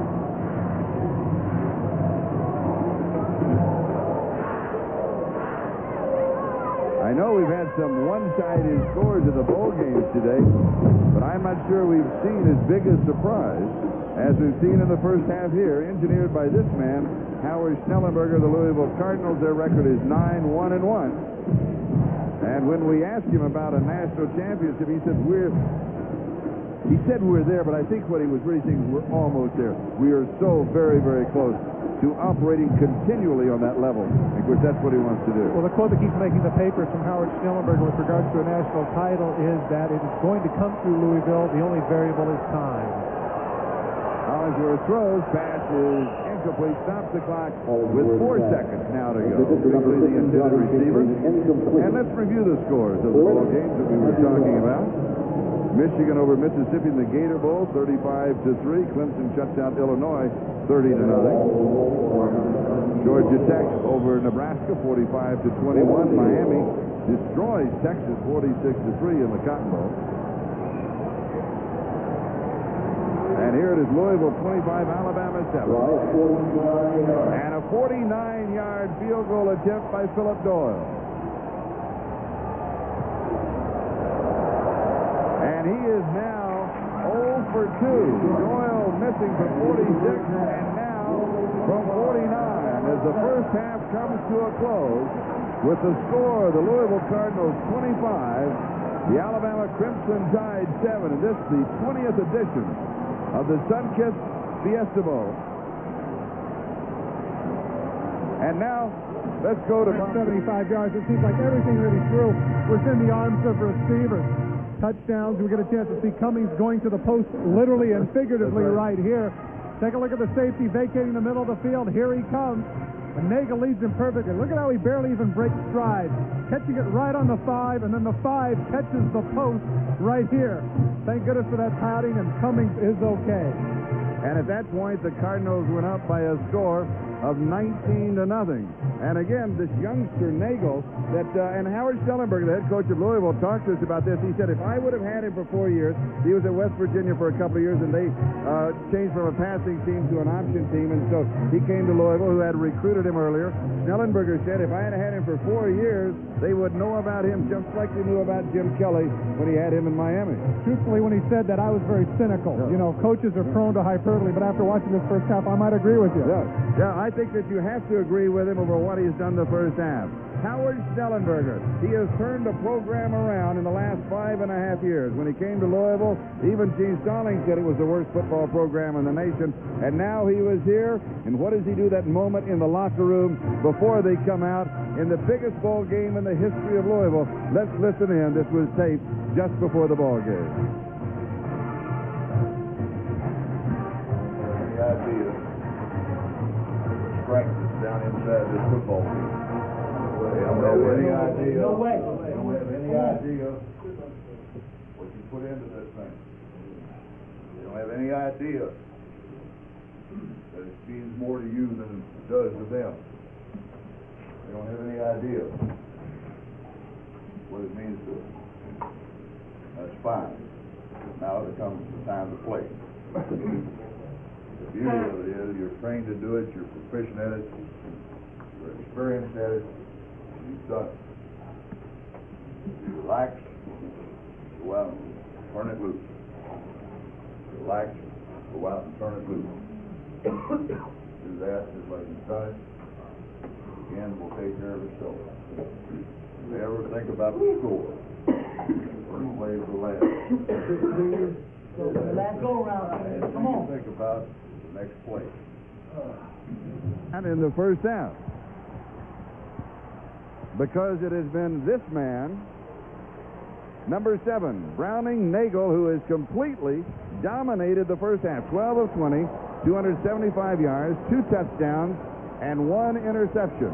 And if before the first day of 1991 you had not heard of this college quarterback, believe me, after this day is over, not only will you have heard about him, but so will all the scouts in the National Football League. You know, it's funny, Charlie, when I had a chance to talk with him a little bit away from all the natural interviews and the things that are, or I should say the unnatural interviews and the forced, contrived things that the media puts on them, he says, hey, Todd, he says, what are the teams around the league, the NFL, that really need a quarterback? I mean, he really wanted to know. So we went over him, and of course, I'm kind of patronizing and saying to myself, yeah, right, Browning, sure, you're going to get drafted. I tell you what, if there are some pro scouts that are in the stands today, their eyes have been awakened to the reality of this young man's arm. This man has a gun. Well, they said that. You know, one of the things they said is that now he can, on one knee, throw the ball 70 yards in the air. They've had some contests with some of the coaches. He has that kind of an arm, and we saw it a couple of flashes of it where he wasn't particularly on balance, but he didn't have to step forward, and he just kind of flicked it 40 or 50 yards downfield. Well, I don't want to get caught up too much in his arm strength. That's a given. No, but I mean, no, you're absolutely right. I mean, he does have, he's got a bazooka. But the thing that he also does is that he rolls out. He showed us some great feet, some quick feet, and he also sees the second, third, and fourth receivers, which is, I think, crucial to the success of a quarterback, particularly in the National Football League. Now, Nagle's career best is 374 yards in a ball game. That was against Tulsa in 1989, and he will be gunning for that personal high. But more so than that, he is gunning for the victory in what this is only the 4th bowl appearance by Louisville. In 1958, they won in the Sun Bowl, defeating Drake. In 1970, remember the Pasadena Bowl? They tied Long Beach. And in 1977, they lost to Louisiana Tech in the Independence Bowl. So their bowl record is 1-1-1. But now, I think that what they have shown already has established them as a power in the collegiate ranks that is certainly going to help in their recruiting. Well, Howard Schnellenberger, when he got up on the dais for our Sunkist Fiesta Bowl luncheon, one of the first things he said was that he wanted to thank Gene Stallings for coming here and affording Louisville the opportunity. And at the time, I'm thinking to myself, well, you know, that's what coaches have to say, right? But in reality, I think that's what he meant. For giving them a chance to take on the tradition of an Alabama really bodes well for the success of the program there in Louisville. And Howard Schnellenberger has to be extremely happy the way things have gone thus far. Just taking a look at him here. He looks like a football coach. Oh, yeah. I mean, he just does. And you know, it's hard to recognize it though without the pipe. And he has a special Cardinal blend of tobacco. I tell you, the man has it all going for him. Yeah, well, that's all well and good. I just don't want to be in the same room with him when he's smoking. There it is. What is it now called? Go ahead, come on. You said I said you could keep it. No, I give it back. Come on, say it. No. The Louisville Lindy. And Ron Bell will be kicking off. As we he looks like a linebacker. He is a linebacker. And watch him. He'll go down and he'll make the tackle, too. And here's Lorenzo Cole on the return to the 24-yard line. Joey Smith makes the tackle. And the numbers for Gary Hollingsworth in the first half, very modest compared to Browning Nagle. 9 of 19, 56 yards, no touchdown, 1 interception. Had a chance to visit with him after practice the other day. And it's been a very tough year for him because last year, a year ago, now 2 years ago because we're in 91, he had a great season. He was expecting great things of himself and as a team. But as we documented the first half, you know, he lost his key running back, 2 great receivers, and an offensive lineman. That makes it tough for a quarterback. He hands off to Junior Sewell, who goes to the 30 as 6. It'll be 2nd down and 4 as McFadden makes the tackle. Well, it just goes to show that it is very true. The quarterback gets too much of the blame, and the quarterback gets too much of the credit. Certainly in 1989, everybody was caught up in what Hollingsworth had done, but in reality, he had a lot of people around him. Now, clearly that was the case, and of course, the tendency in 1990 is to say, look at that, it's Hollingsworth's fault. He's the guy that's having the problems, but hey, you know, supporting cast has a lot to do with that. And there's the comparison of 89 to 90. Junior Sewell. He'll get a yard, and it's going to be 3rd down and 3. Ted Washington and Mike Foray team up for the tackle for the Louisville Cardinals. And you saw Hollingsworth just glancing at his wrist again. The numbering system is flashed into him. If it's play number 14, like his number on the jersey, he goes down, looks 14, and he's got it, makes the call. And they can use up to 99 plays with their numbering system the way they flash the numbers in. Dan Gangler of Fremont, Ohio, was there for the Cardinals defense, and he just stood up Junior Sewell. Well, there's a lot to be said for getting stuck in a rut. I know that prior to this game, Alabama had been very conservative offensively, but here you are down 18 points. You have a third and 5, and you go to your fullback in the middle. I don't understand that. Joey Smith at the 30-yard line. 35. Has about 11 yards on the return to the 41-yard line. Craig Harris makes the tackle, 40 yards on the kick, 11 yards on the return. 13-10 is the time remaining in the third quarter.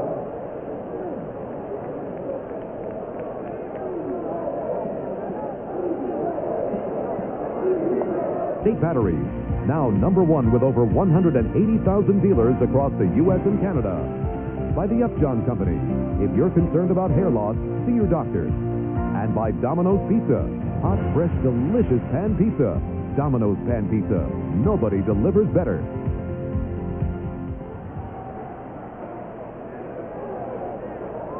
Louisville's first opportunity in the second half.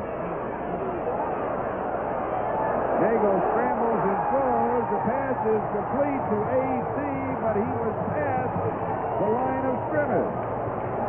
If it would stand, it'd be 59 yards. And meanwhile, Browning Nagle is arguing his case back at the 41-yard line, and he is going to lose that argument. He was past the line of scrimmage. The side judge did an excellent job of putting out his beanbag right where Browning Nagle stood and threw the ball. That's a good call by the official there.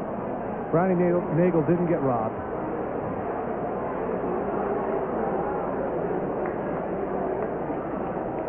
The linesman is A.B. Elliott, and the line judge is Edwin Jackson. The referee is Dale Phillips. And this will make it official. Up, turn it on. Good. Oh, the battery's dead.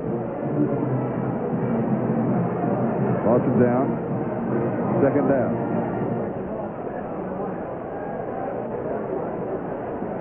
It's right on the line. It's where it is. Let's see where he ends up. Right at about the 35. Now watch where he scrambles. Where does this ball come? Excuse me, at the 40-yard line. Now it's where he ends up. Oh, that is closer. From that angle. It's where his feet end up. I still think it's a good call, and I'll tell you why I think it's a good call. Because when he threw it, I immediately looked at the down marker, and he was past it. And that's, that's just that's the angle from the end. Well, of course, the argument on that point would be that they would say that it's where he threw it and not where he ended up, but you've got a point. Third is Lipsy. Lipsy to the 50, the 45, the 40-yard line. At the Alabama 40, a gain of 24 yards, first down. You know what's impressive about Browning Nagle is once again Alabama tries to blitz him, but he picks it up right away and he gets to his blitz control guy, which is Lipsy. Makes a nice cut right there, breaking the tackle of Steve, cuts up the field for the extra yardage, a 24-yard gain. And Louisville with the ball at the Alabama 40-yard line. Lipsy, a slasher type of runner, and he is the one that the Cardinals will use in short yardage if they want him to go over the top. Cut back! Go, baby, go! And here's Lipsy, and the flag is down. Steve Webb with the tackle. You're going to hold somebody, make sure it's in the middle. Pete Berkey was totally exposed to the referee, and he grabbed the foot of George Thornton, and the referee saw it. Well, holding on the offense. Then on penalty. Still first down. That's the mic working. 12:25, time remaining, third quarter. It's Louisville 25 and Alabama 7. Louisville scored all 25 points in the first quarter, and they led 25-0 at the end of the first period. Alabama had a chance to get back into it after Gardner ran back the interception for a touchdown during the two series when Braun was quarterback. They certainly could have had the momentum go their way and do some different things, but they weren't able to capitalize after that. And now Louisville's got their main man back at the controls, right at 300 yards passing for the day. First and 20 at the 50-yard line. Hold him out. Hold him out. Flip. Nagle, only a three-man rush by Alabama, has to dump it off to Dawkins. And he's not going to make anything. Ephraim Thomas with a stop. Big hit by Thomas, moves him backwards. Second and 20, and again Alabama using this three-man rush that has been so successful. Part of the problem, though, Charlie, is they haven't been able to get to him. If they were going to get to him, I'd say it's a good strategy, but so far they haven't really been able to pressure Browning Nagle, and he's been able to find the open receiver.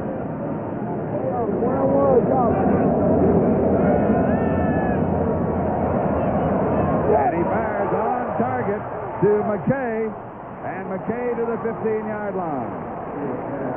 35 yards, Gardner with the tackle.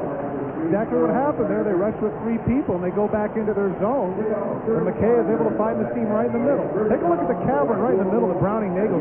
Look at him rifle that ball. McKay with a nice catch, cuts up the field, shows good speed for a tight end. Yeah, he does remind me of me. You're right. Okay. He was thrilled to visit with you. Boy, he is something else. Very, very smart young man. Interesting. It sounds a little bit like a coach. I kept saying that he was programmed by a computer. Sounds to me like a psychologist or a physician. I think you're very bright. Yes, he is. Here's Dawkins, and Dawkins is taken out at the 9-yard line. The flag down in the play. Back at the 15 on the near side. Derek Oden with the tackle. From the 9-yard line. And Dawkins slow to get up. Well, he's still down.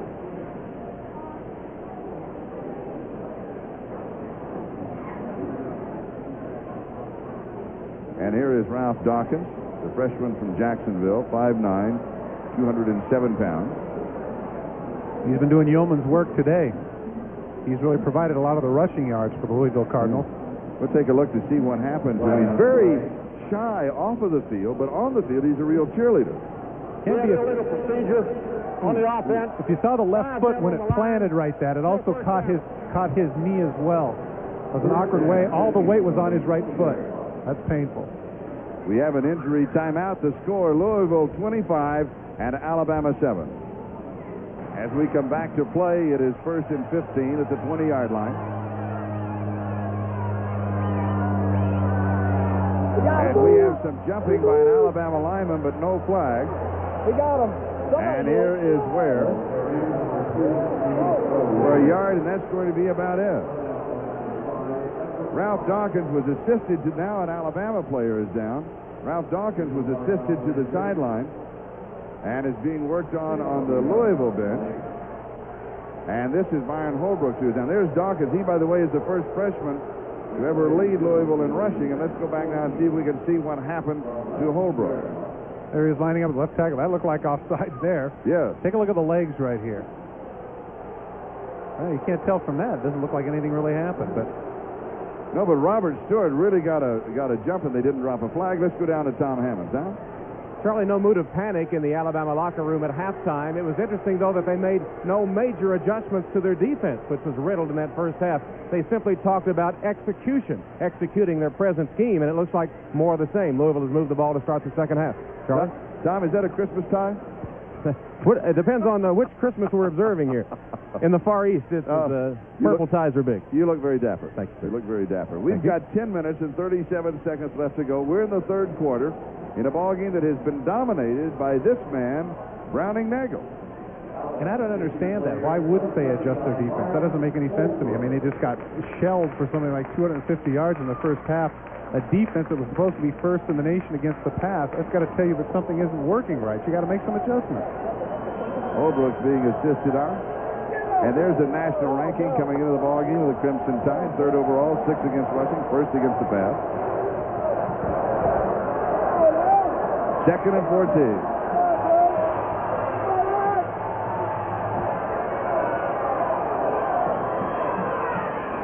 Nagle, a pump fake, goes to the end zone to AC. And Cummings has his second touchdown of the ball game, 19 yards. His 12th of the season. Well, he is something. Corner route, just makes a nice move. It's actually not that bad a coverage. He has Teague there by a step. Pump fake, and he lost it right up. Nice soft touch right here. Look at Teague, just misses it. Right on the end line. Terrific throw. Nice catch, too, by AC.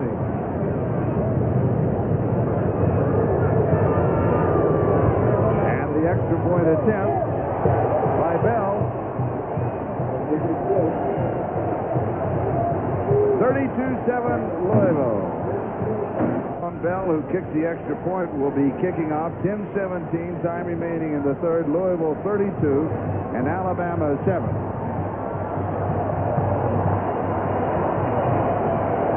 As the Cardinal offense just continues to roll this afternoon in Tempe.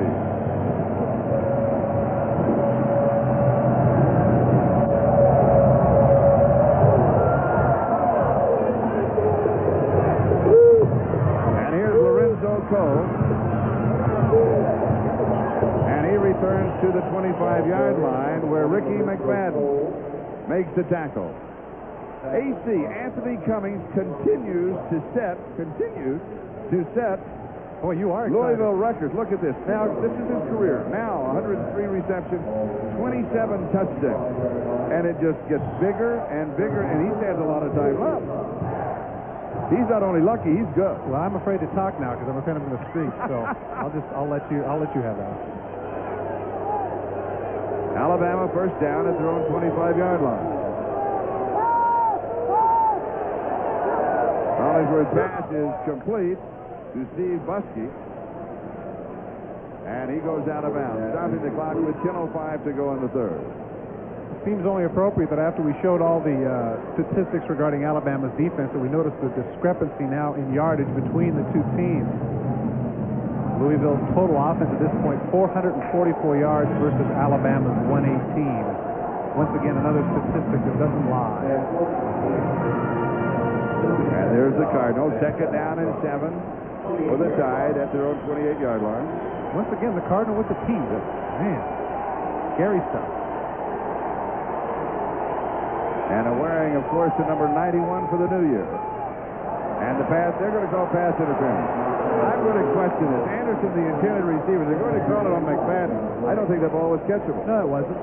Is that one of the arguments that they have on the collegiate level, however?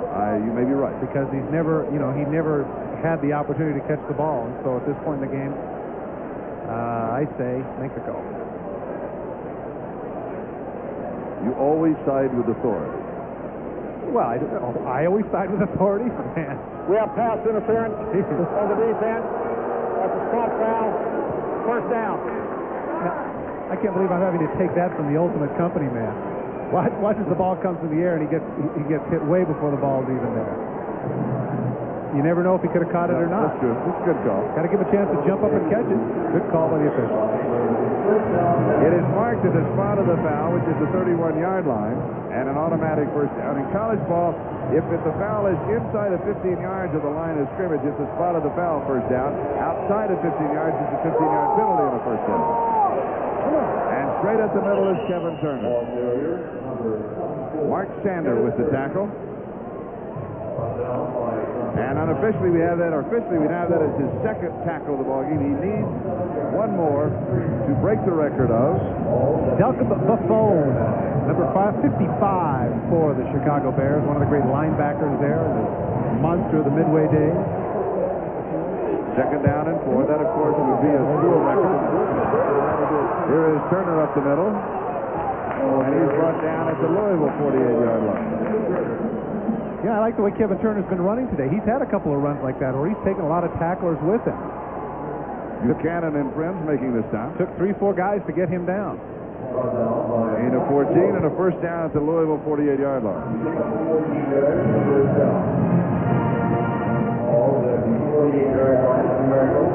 Kevin Turner is now 41 yards rushing in 5 carries,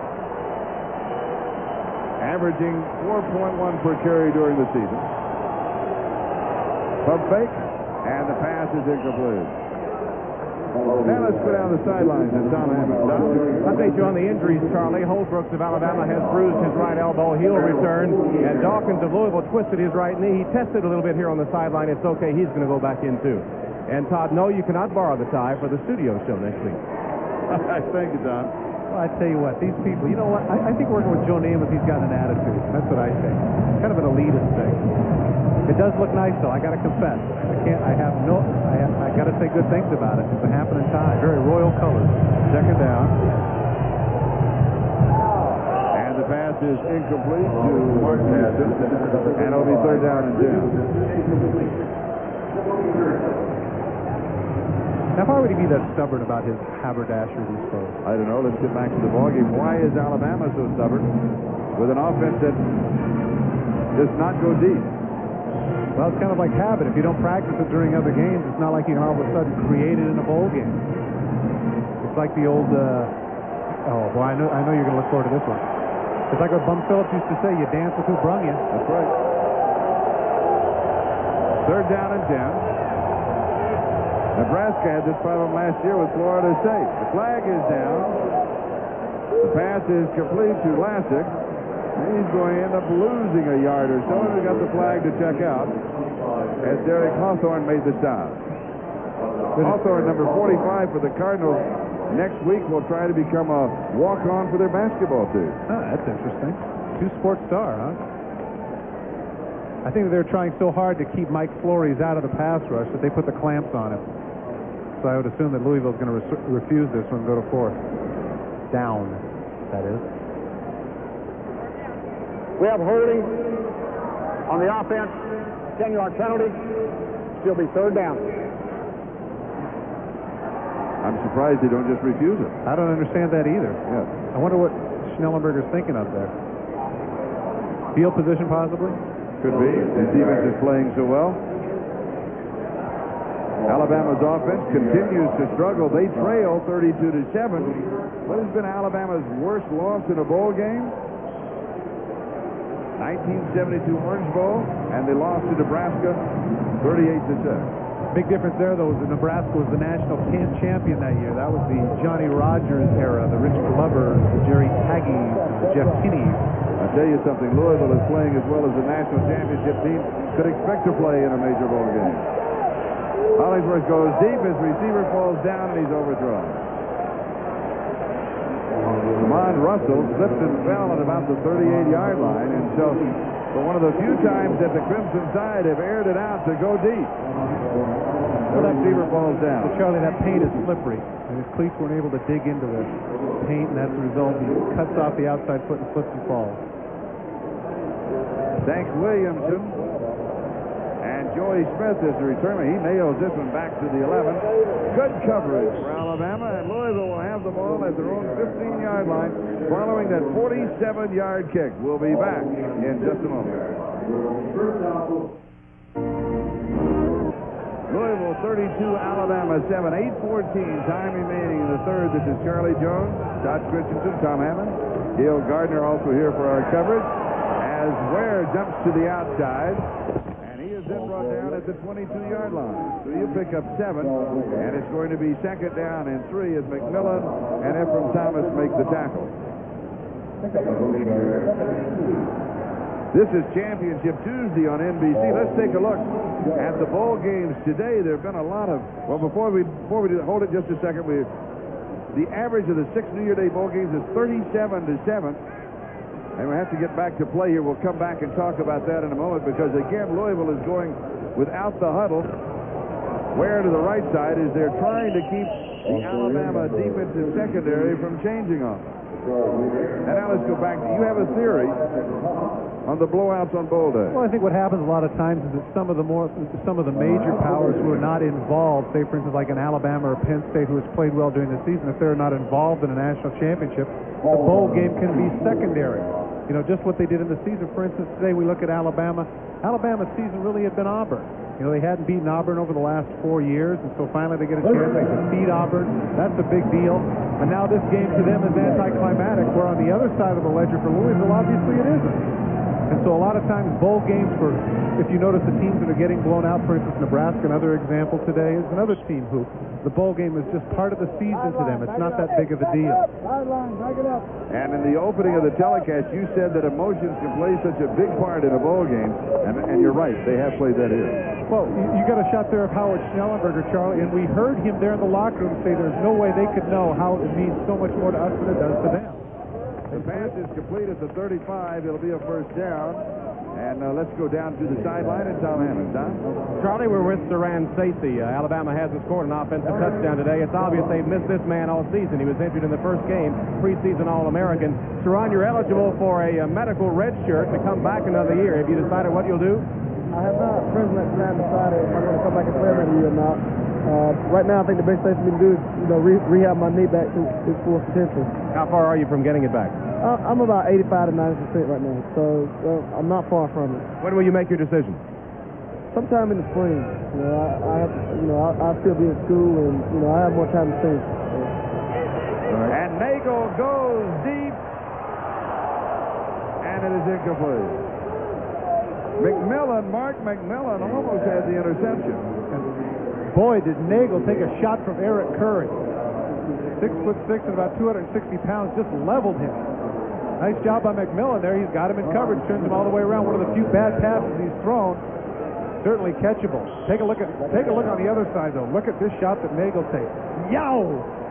Man, oh man, that's a big body catching you right into the chin. As we come back, Bynum is stopped at around the 37-yard line.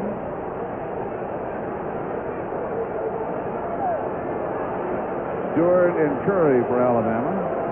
Getting back to the thing with regards to Saran Stacey, I would guess that man right there is probably going to have a couple of long talks with Saran Stacey over the next couple of months saying, please, we would certainly like to have your 1,000-yard rushing back for us in 1991. And I believe, really, to stay in school, get the education, get the degree, and then move into the professional ranks, so you always have that part of your education because it is so hard to come back and get it. Well, plus the fact, even if he does declare for the draft, what the people are going to say is, yeah, you had 1,000 yards, but that was 2 years ago. What have you done for me lately? And I think that he has to reestablish himself and show that his knee is completely healthy with another year at Alabama. Third down and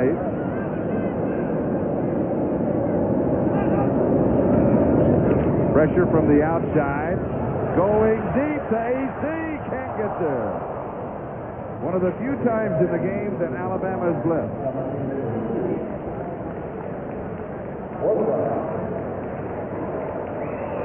Well, Anthony Cummings just puts it in another gear right there. He gets separation. The ball is thrown just a little bit too far. Had a shot at it. That was thrown about 60 yards in the air, Charlie. Klaus Wilmsmeyer is punting. I got to tell you a story interesting about Klaus Wilmsmeyer. In the off season, he had a chat with a Louisville native that I think many people are familiar with, by the name of Paul Hornick. And he asked him, "How can I improve my kicking?" And he says, "Practice kicking into the wind." And this season, he has averaged 43 yards a punt, which is an excellent average. Anderson with the fair catch bobbles it, and then he recovers it. 46 yards on the kick.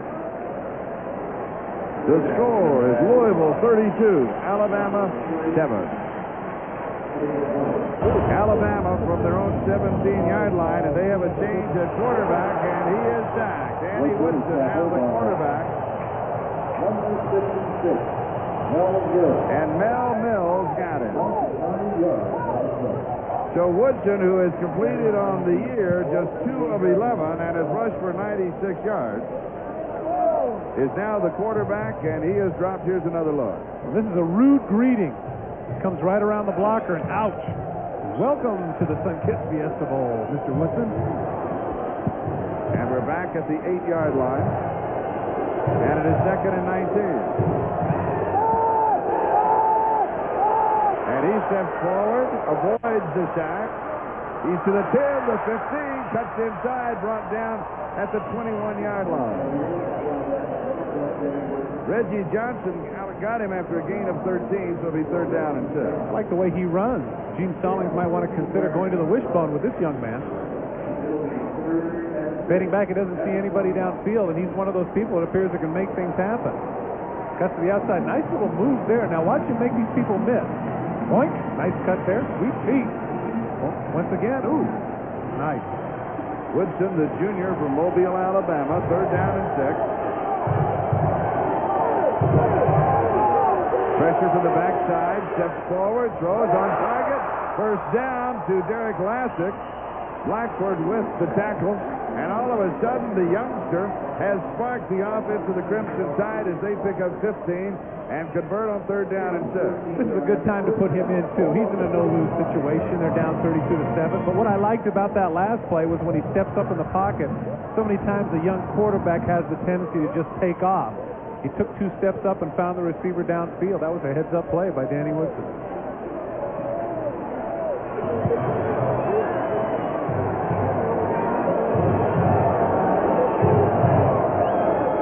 Here comes a full blitz, and the handoff inside to Kevin Turner. And Turner takes the group with him before Reggie Johnson brings him down at the 42. So he has 7, and it is 2nd down and 3. You might take a look at that offensive right tackle for Alabama, number 70, All Southeast Conference, Terrell Chapman at 6'4", 335 pounds. And he said when he came to Arizona that he wanted to ride a horse. Yeah, right. He did. And they said it's got to be a big horse, and none of the horses volunteered. No, I guarantee that, unless it was a swayback. They stayed in the barn. Woodson scrambles around the corner, and then Alabama's at the 50-yard line. I like what the pro scouts call his escapability. It looked like they had him for a sack, but he knifed out of there and shows some good quickness. Johnson Hayes finally stopped him. Here's another look. Once again, looking downfield, coming up left and right. Now he sprints the sidelines, keeps it in his left hand. That's a mistake, but that's okay because he gets a lot of yardage there. Got to learn to slide, though, and get down. Quarterbacks are too valuable. Get down there. Don't give him a full shot, especially when you're that close to the sideline. And Beverly Schellenberger, the earlier interview that Tom Hammond with her, he pointed out that she is a former cheerleader. Well, she's back cheerleading again for Louisville. Please, no ways. His pitcher, he is dumped. The ball pops loose. It is a fumble. And Alabama recovers it. Was it Trent Patterson that got it for the Tide? Dan Gangler was the one with a big hit. He's really been playing well. And you can see as he pounds the ground, Trent Patterson's not happy with himself. Inevitably, the offensive lineman that recovers the fumble is usually the man who gets past. And sure enough, that's what it is. You can see him pounding the ground because it's his man that gets through. He's able to come through and make the recovery, but of course, that's a downer with the big loss. Back to the 36-yard line. 2nd and 24. But Woodson has put some spark into the offense of Alabama. Moving on the 2-minute mark, time remaining in the 3rd. Over the middle, and it is completed. The 43 of Louisville to Derek Lassen. They got a nice thing going there. He gets behind the zone. That was a nice throw, too. Twice in a row. Twice in a row they have that combination. He's looking at him all the way, waiting for him to cut right there, right behind. Sander makes the dive earlier in the game. He made a big play, but not this time. Good throw by Woodson. And good for 21 yards, so it's 3rd down and 3.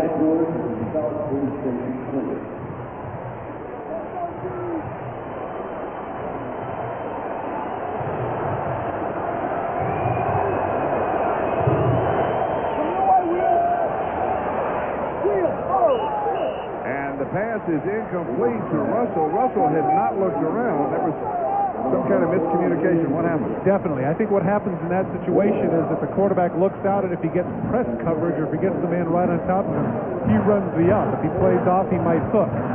Danny Woodson anticipated he was going to hook, and obviously he didn't. 4th down and 3.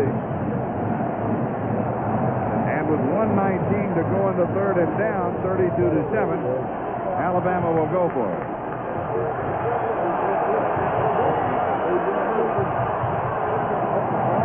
Louisville is expecting the pass. They rush 3. Woodson steps forward.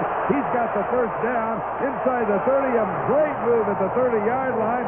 He goes to the 13. 30 yards. And remember, that was 4th and 3. Sander and Gaines on the tackle. When you have somebody that runs this well, he's always a weapon. He reminds me just a little bit. Maybe it's the number of Randall Cunningham. Look at the long strides. Now look at the block in the middle of the field, just right there by Steve Buskey, to enable him to get that extra yardage. And the way he runs upright, he does remind me a little bit of Cunningham, doesn't he? Well, he reminds me. What? Come on. I'm looking at you to say you agree with me. He has that same game-breaking ability. I was searching for those words. I wanted to say it just the right way. Well, certainly it's unfair to compare somebody at this point of his career with Randall Cunningham, but why not? The number... What's unfair about it? Number 12, you know, the way he runs upright, and as opposed to mincing little strides, he's got those long strides. And he's quick, too. I'm telling you. He is quick. Be sure to stay with us here on Impact towards the future national championship. They have really played well. And for the young people out there in Kentucky who are watching this game vacillating as to where to go to school now, this could make a big difference and certainly would be an influence on their decision. At the 13, 1st down.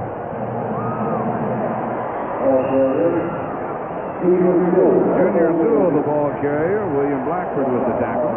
Junior Sewell was the young man that went 64 yards against Auburn to ignite that offense and help them to their 16-7 victory over Auburn. But today he hasn't been able to do quite the same thing. Of course, that's a lot to ask. 6'1", 232 pounds. He's a good one. We had a nice visit with him after practice. 2nd and 5 at the 8-yard line.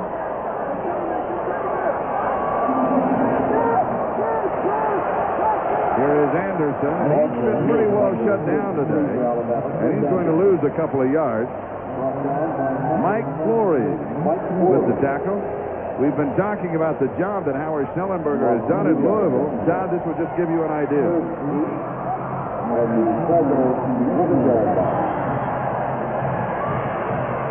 Here it is. Well, initially, and obviously in those first 3 years, he struggled with a 250 winning percentage. Look at what he's done there over the last 3. 23, 9, and 1. And now, as we mentioned before, his first bowl game in 13 years. Into the 3rd quarter. We'll be back after these messages from your local station. Thursday, it's an all-new season of fun on the best night of television. Cosby's back. We start the 4th quarter. Alabama trails 32-7, and they have a 3rd down just outside the 10 of Louisville. Incomplete in the end zone. Woodson throwing to Lamont Russell. Russell, the tight end of the decade for Alabama. It would go to figure that Ray Buchanan would be the one to make the play. The big play man in the secondary lunges out there, takes a sure touchdown away from Lamont Russell. Way to give up your body, young man. Nice play. It'll be 4th down and 8, just inside the 11-yard line. I mentioned that Chris Anderson, the tailback, had been pretty well taken out of the Alabama offense. He has only 26 yards rushing and 7 carries. But now the Tide has to throw the ball.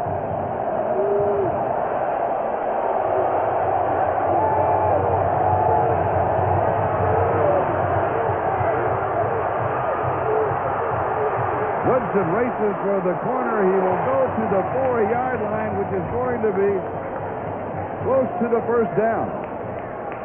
Well, he went all over the field there. It appeared from my vantage point that he got the first, but so much is dependent upon this mark. Great effort by Woodson.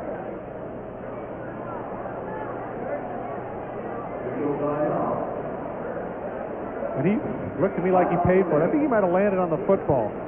When he knifed inside the one tackler and he fell down on his stomach, obviously he had the ball tucked in, and I think that's where it was. Look at that. People trying to pull him up. He says, no, wait a minute.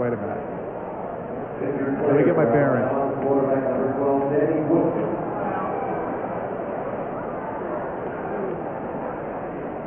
And there is the mark and the measurement. And Louisville takes over on down. I don't know about that spot. It looked to me from where I was, he was inside the 4, but too late now. We've got a timeout, and Louisville has the lead. Pigskin quality. You have our word on it. By Tylenol Cold. Nobody cares for your cold like Tylenol Cold.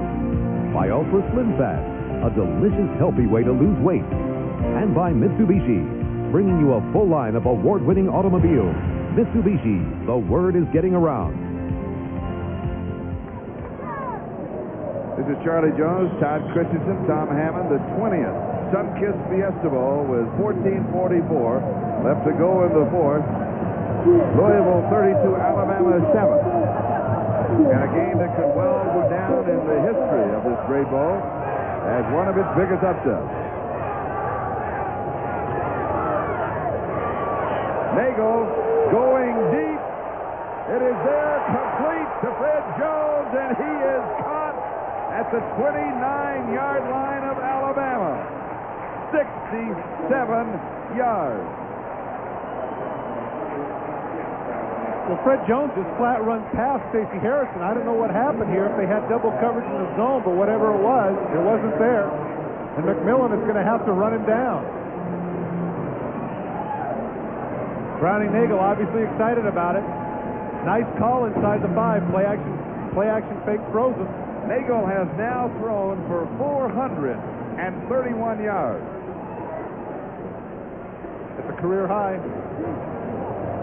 Like I said, I keep reiterating the same point, but there's no way he could have dreamed of it being this good. Get out, let's see. And breaking inside Ball carrier is Curtis Lipsky. And Stacey Harrison and Bragg Rockwell make the tackle. The ball at the 15-yard line.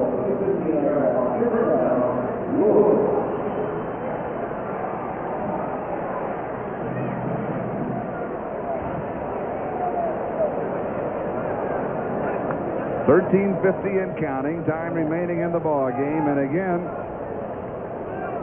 the Louisville offensive machine operating on all cylinders. Nagle, oh, he's a strong kid too. They just don't bring him down. The 431 yards that Nagle has thrown for is a new Sunkist Fiesta Bowl record. The old record, he's limping just a bit, the old record is 422 yards, set last year by Peter Tom Willis of Florida State. Well, in the meantime, George Thornton has had back-to-back tackles for losses. The third-team All-American selection for Alabama, one of their definite pro prospects.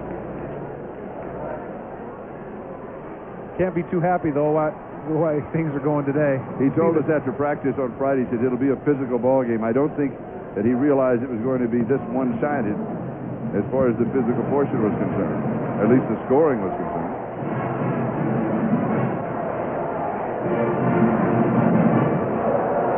Well, he'll have another day. We have offside on the defense, a 5-yard penalty. Second down. Gene Stallings, when we talked to him about his pro prospects, was very high on George Thornton, that he thought that he could play inside of the National Football League, play defensive tackle, be a run stopper, be that sort of player. He certainly has the girth for it. The referee for today's Sunkist Fiesta Bowl is Dale Phillips. There's Dale.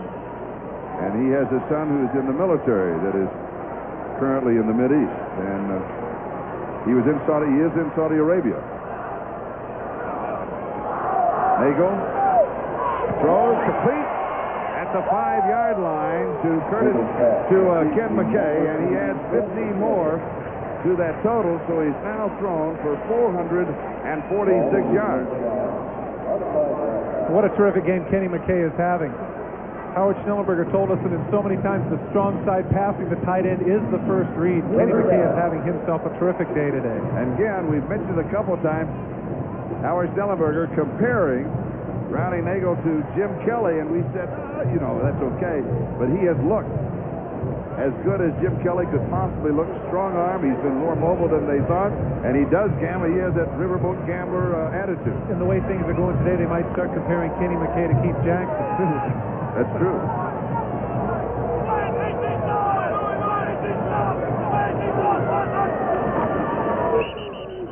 Whistle sound. Now here I go talking about how great Kenny McKay is when he jumps offside. Never fails. Kenny McKay moved too quickly there at the left tight end spot.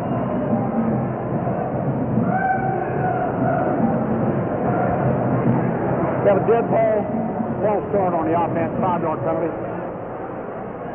Interesting replay. And not only, of course, is the Fiesta Bowl record falling, but the Louisville record also falls. I would have thought the Johnny Unitas would have had that record. No. 393 yards by Rubbert. Ed. Is it Rubbert or Rubert? Rubert or Rubbert? Rubert or Rubbert? Huh? Rubert? Rubert. Ed Rubert. 1984 against Murray State. Curtis Lipton. Derek Odin with the tackle. Ephraim Thomas is there. Still a lot of time to go in the ball game. Charlie, I've been noticing the Browning Nagle. Look at him, he's limping a little bit right now. I mean, he set the record. They're way ahead. I don't know why he should still be out there. This would be the time to get the youngster in there and play, because what if he were to really hurt that leg? He came up limping about 3 plays back. I think he'd have a tough time getting out. I think he wants the touchdown. And the pass is incomplete.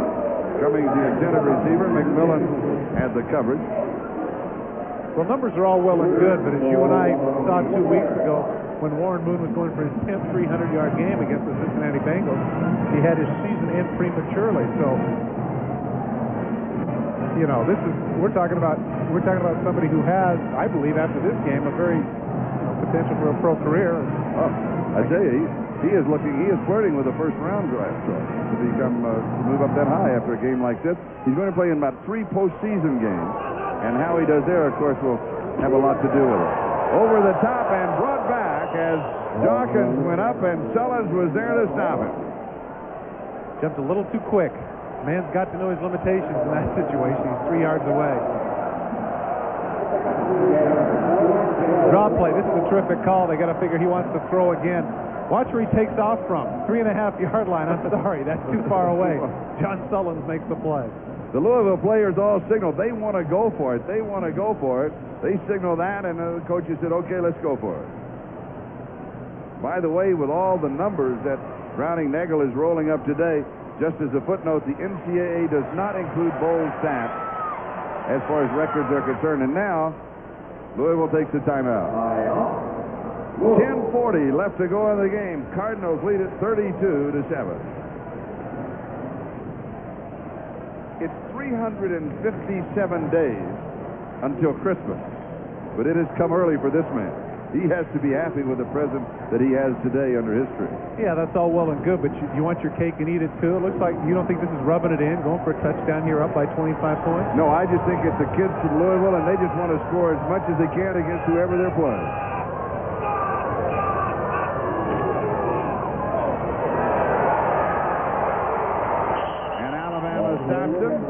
Lipsy, stopped by Eric Curry and Ephraim Thomas, and it was Thomas who made the key hit. And Alabama takes over on down. No, I don't think that was rubbing it in. I think it's the first time that they've been to a bowl game in years, the biggest bowl game they've ever been to, and they're having more fun than they've ever had. And I wonder if that man feels that way. Look at him limping. That should be it for Browning Nagle today. I think it is. I think it is. I think he wanted to get one more touchdown, and he'll just settle. with a 32-7 lead. But see, here's the other thought of it, and I don't know if you've thought of this. You know, if they'd have kicked the field goal, that would have made it 35-7, and of course that's a divisor of 7, which is familiar to football fans. They're going to be confused when they see 32. No, that's O.J.'s but you never number. thought of that. No, I didn't, but I just think it's O.J.'s number. O.J. who? Zipstone. Oh, yeah. He's at the Orange Bowl. Yes, he is. Now Woodson will go to work. He was almost caught for a safety, and did my eyes deceive me? Was that a kind of a backward, underhand, incomplete pass to... and he got away with it. He got away with it. He got away with it. On the professional level, of course, this is going to be a safety because he's in the grass, or if they called intentional grounding, it's also a safety because they don't mark off the yardage. Watch his backhanded move here. Very clever. Sure enough, he did get it away in time, but definitely wasn't going anywhere. They should have called intentional grounding, but evidently the referee was But also the kind very of charitable. Also the kind of mistake that could cost you 6 points too, when you just throw it around there and somebody can pick it up. They're working on Nagle, and Tom Hammond will be giving us a report on that situation. And this pass is incomplete. It'll be 3rd down and 10. Matching the intended receiver. And the ball at the Alabama 5 with now 10:21 left to go in the ball game. Louisville blew this open with 25 points in the first quarter. They went up 25-0. Nagle to Ware, Dawkins from 5 yards out. Nagle to AC and a block punt. They really took over the contest in the first period. 3rd down and 10.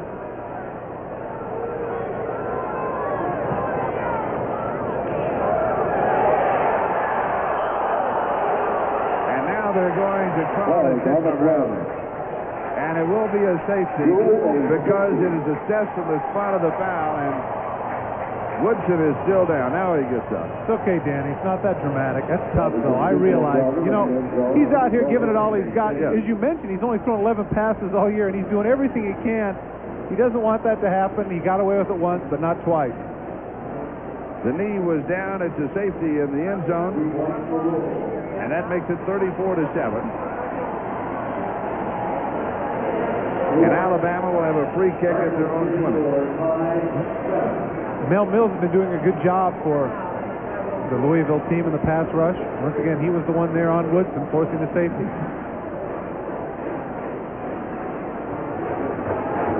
And now let's scan the near sideline of the Louisville Cardinals to see if Browning Nagle is going to come back in. Look at this, 25 in the first, and then 7 and 2 for 34. Alabama with their 7 points in the second, and that was Charles Gardner with a 48-yard interception return. So Alabama's offense has not generated any points. Stay with us immediately following our ball game here, the Federal Express Orange Bowl with number 1 Colorado against number 5 Notre Dame, as they'll be battling for the national championship here on NBC.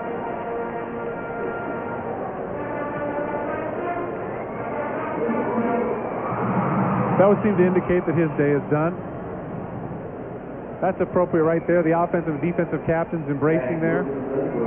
2 great players, 2 tremendous careers there at Louisville for both Browning Nagle having a career day today. And, of course, Mark Sander, at this point at least, has tied Doug Buffone's all-time tackle record. And here is the punt following the safety. At the 40-yard line is Joey Smith to the 50, to the 40, to the 35-yard line of Alabama. 35 yards on the free kick return by Joey Smith. We'll be back. 10:08 time remaining in the 20th edition of the Sunkist Fiesta Bowl, and Browning Nagle, limping and all, remains in the ballgame. The ball at the Alabama 35-yard line, a little play action fake, and he overthrows Ken McKay. Let's go down to Tom Hammond. Tom? Charlie, after that last series, Browning Nagle went to the Louisville bench. They looked at his knee, which he twisted a little bit. I went up behind him and I said, "Are you going to go back in?" And he looked at me and said, quote, "Hell yes, I'm going back in. I'm having the time of my life." Back out. All right, Tom. Well, I can understand that. You know, the one side of it is to say, hey, preserve yourself for the future, but then again, moments like this don't happen all the time. You want to milk them, Ben. Enjoy it in the now. If you don't have the now, it never was, and it's never going to be. That's Eric Curry there for Alabama. Not it's just something I thought of. You mean Eric Curry said it? No. He made the play. Okay. Third down and 14.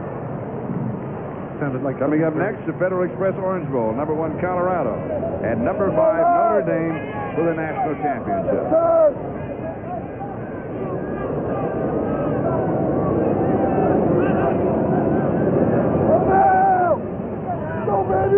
And the pass is complete over the middle to Pete Bynum.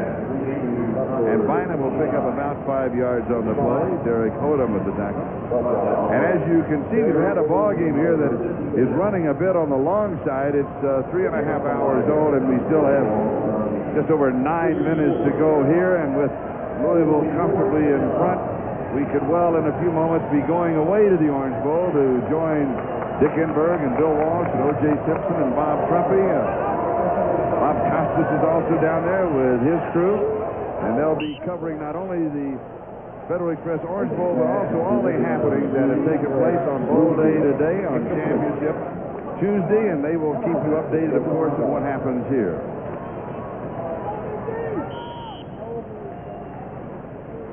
The seniors of Louisville, and it has been a struggle because they started with a program that was at the bottom of the barrel, and they have brought it forward to this point, and they will receive a special senior ring that would give them great reminder of their struggles at Louisville and the high here at the Fiesta Bowl. Goes to work at their own 34-yard line. Woodson rolls out to his right, points downfield, steps away, and he's going to be brought down at the 32-yard line. So he'll end up losing a couple. As Mike Flory's got him, it'll be 2nd down and 12. And the celebration has already started. I was going to say that's another sack for Mike Flory. So here you can see right there a contrast in emotions. On the one side, delirious on this side, very, very humbled, I'd say. 2nd and 12.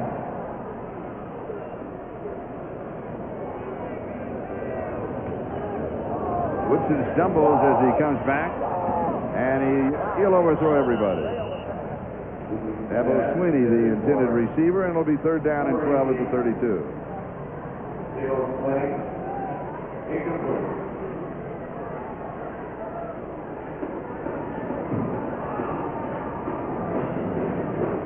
.801 time remaining. In case you joined us late in the first quarter, Nagle to Ware, a 70-yard touchdown pass. Dawkins rushed in from 5 yards out. Nagle to AC from 37 yards away. McFadden blocked the punt. And Buchanan recovered it in the end zone for the touchdown. That made it 25-0. And this one is intercepted. Here is Hawthorne on the return at the 35-yard line. Lorenzo Cole with the tackle.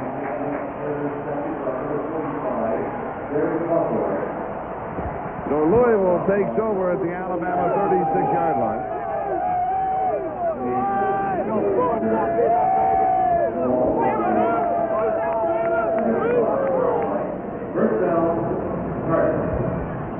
And this one may have just been up for grabs. Well, he's trying to go for the corner out here. You're right. He's just throwing it downfield, and it's an easy pick for Derek Hawthorne. Not a bad run back here either. Nice sweet feet. Evades a couple. Puts him in pretty good field position. Eric Watt is now the quarterback. His first appearance in the ballgame.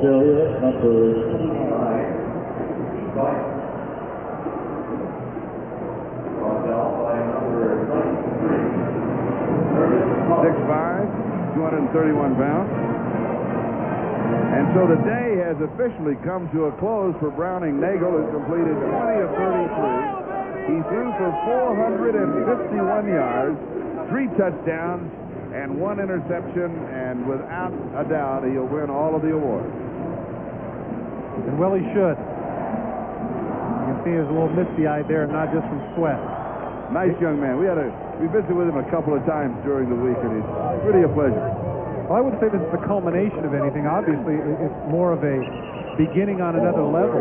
You know, 6 years ago when Schnellenberger got here, of course, the senior players, as you mentioned, he said that they've been through the bad times. They've been around when things were down, when they were 2-9, and no one cared about them and didn't want to be recognized as football players. First of all, the football team being a joke, and of course their basketball team being so great, taking all that abuse, and I'm sure that's one of the reasons why that man right there has a giant chip on his shoulder when it comes to his program. 6.5 minutes to go on the ball game. Third down and 6 at the 31. And it's knocked away. Antonio London making the defensive play.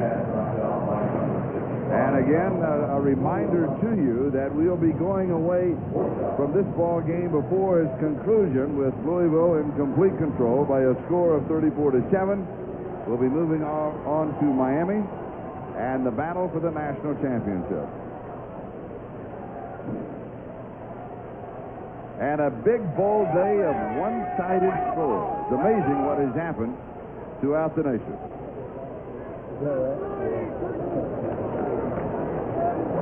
Fourth down, this is thrown up and incomplete. And so Alabama will take over on down with 6:14. Time remaining. A flag was dropped back at the 4-yard line, or down at the 4-yard line. My guess is they're going to call it offensively, because I think George Teague did a good job of coverage, and Pete Kutu just pushed him off. So that will wrap up our coverage up here. We'll wrap our coverage here. So stay tuned for the national championship in the Orange Bowl, Colorado and Notre Dame, right after these messages from your local station with the score: Louisville 34, Alabama 7. Happy New Year, everybody, and on to the Orange Bowl.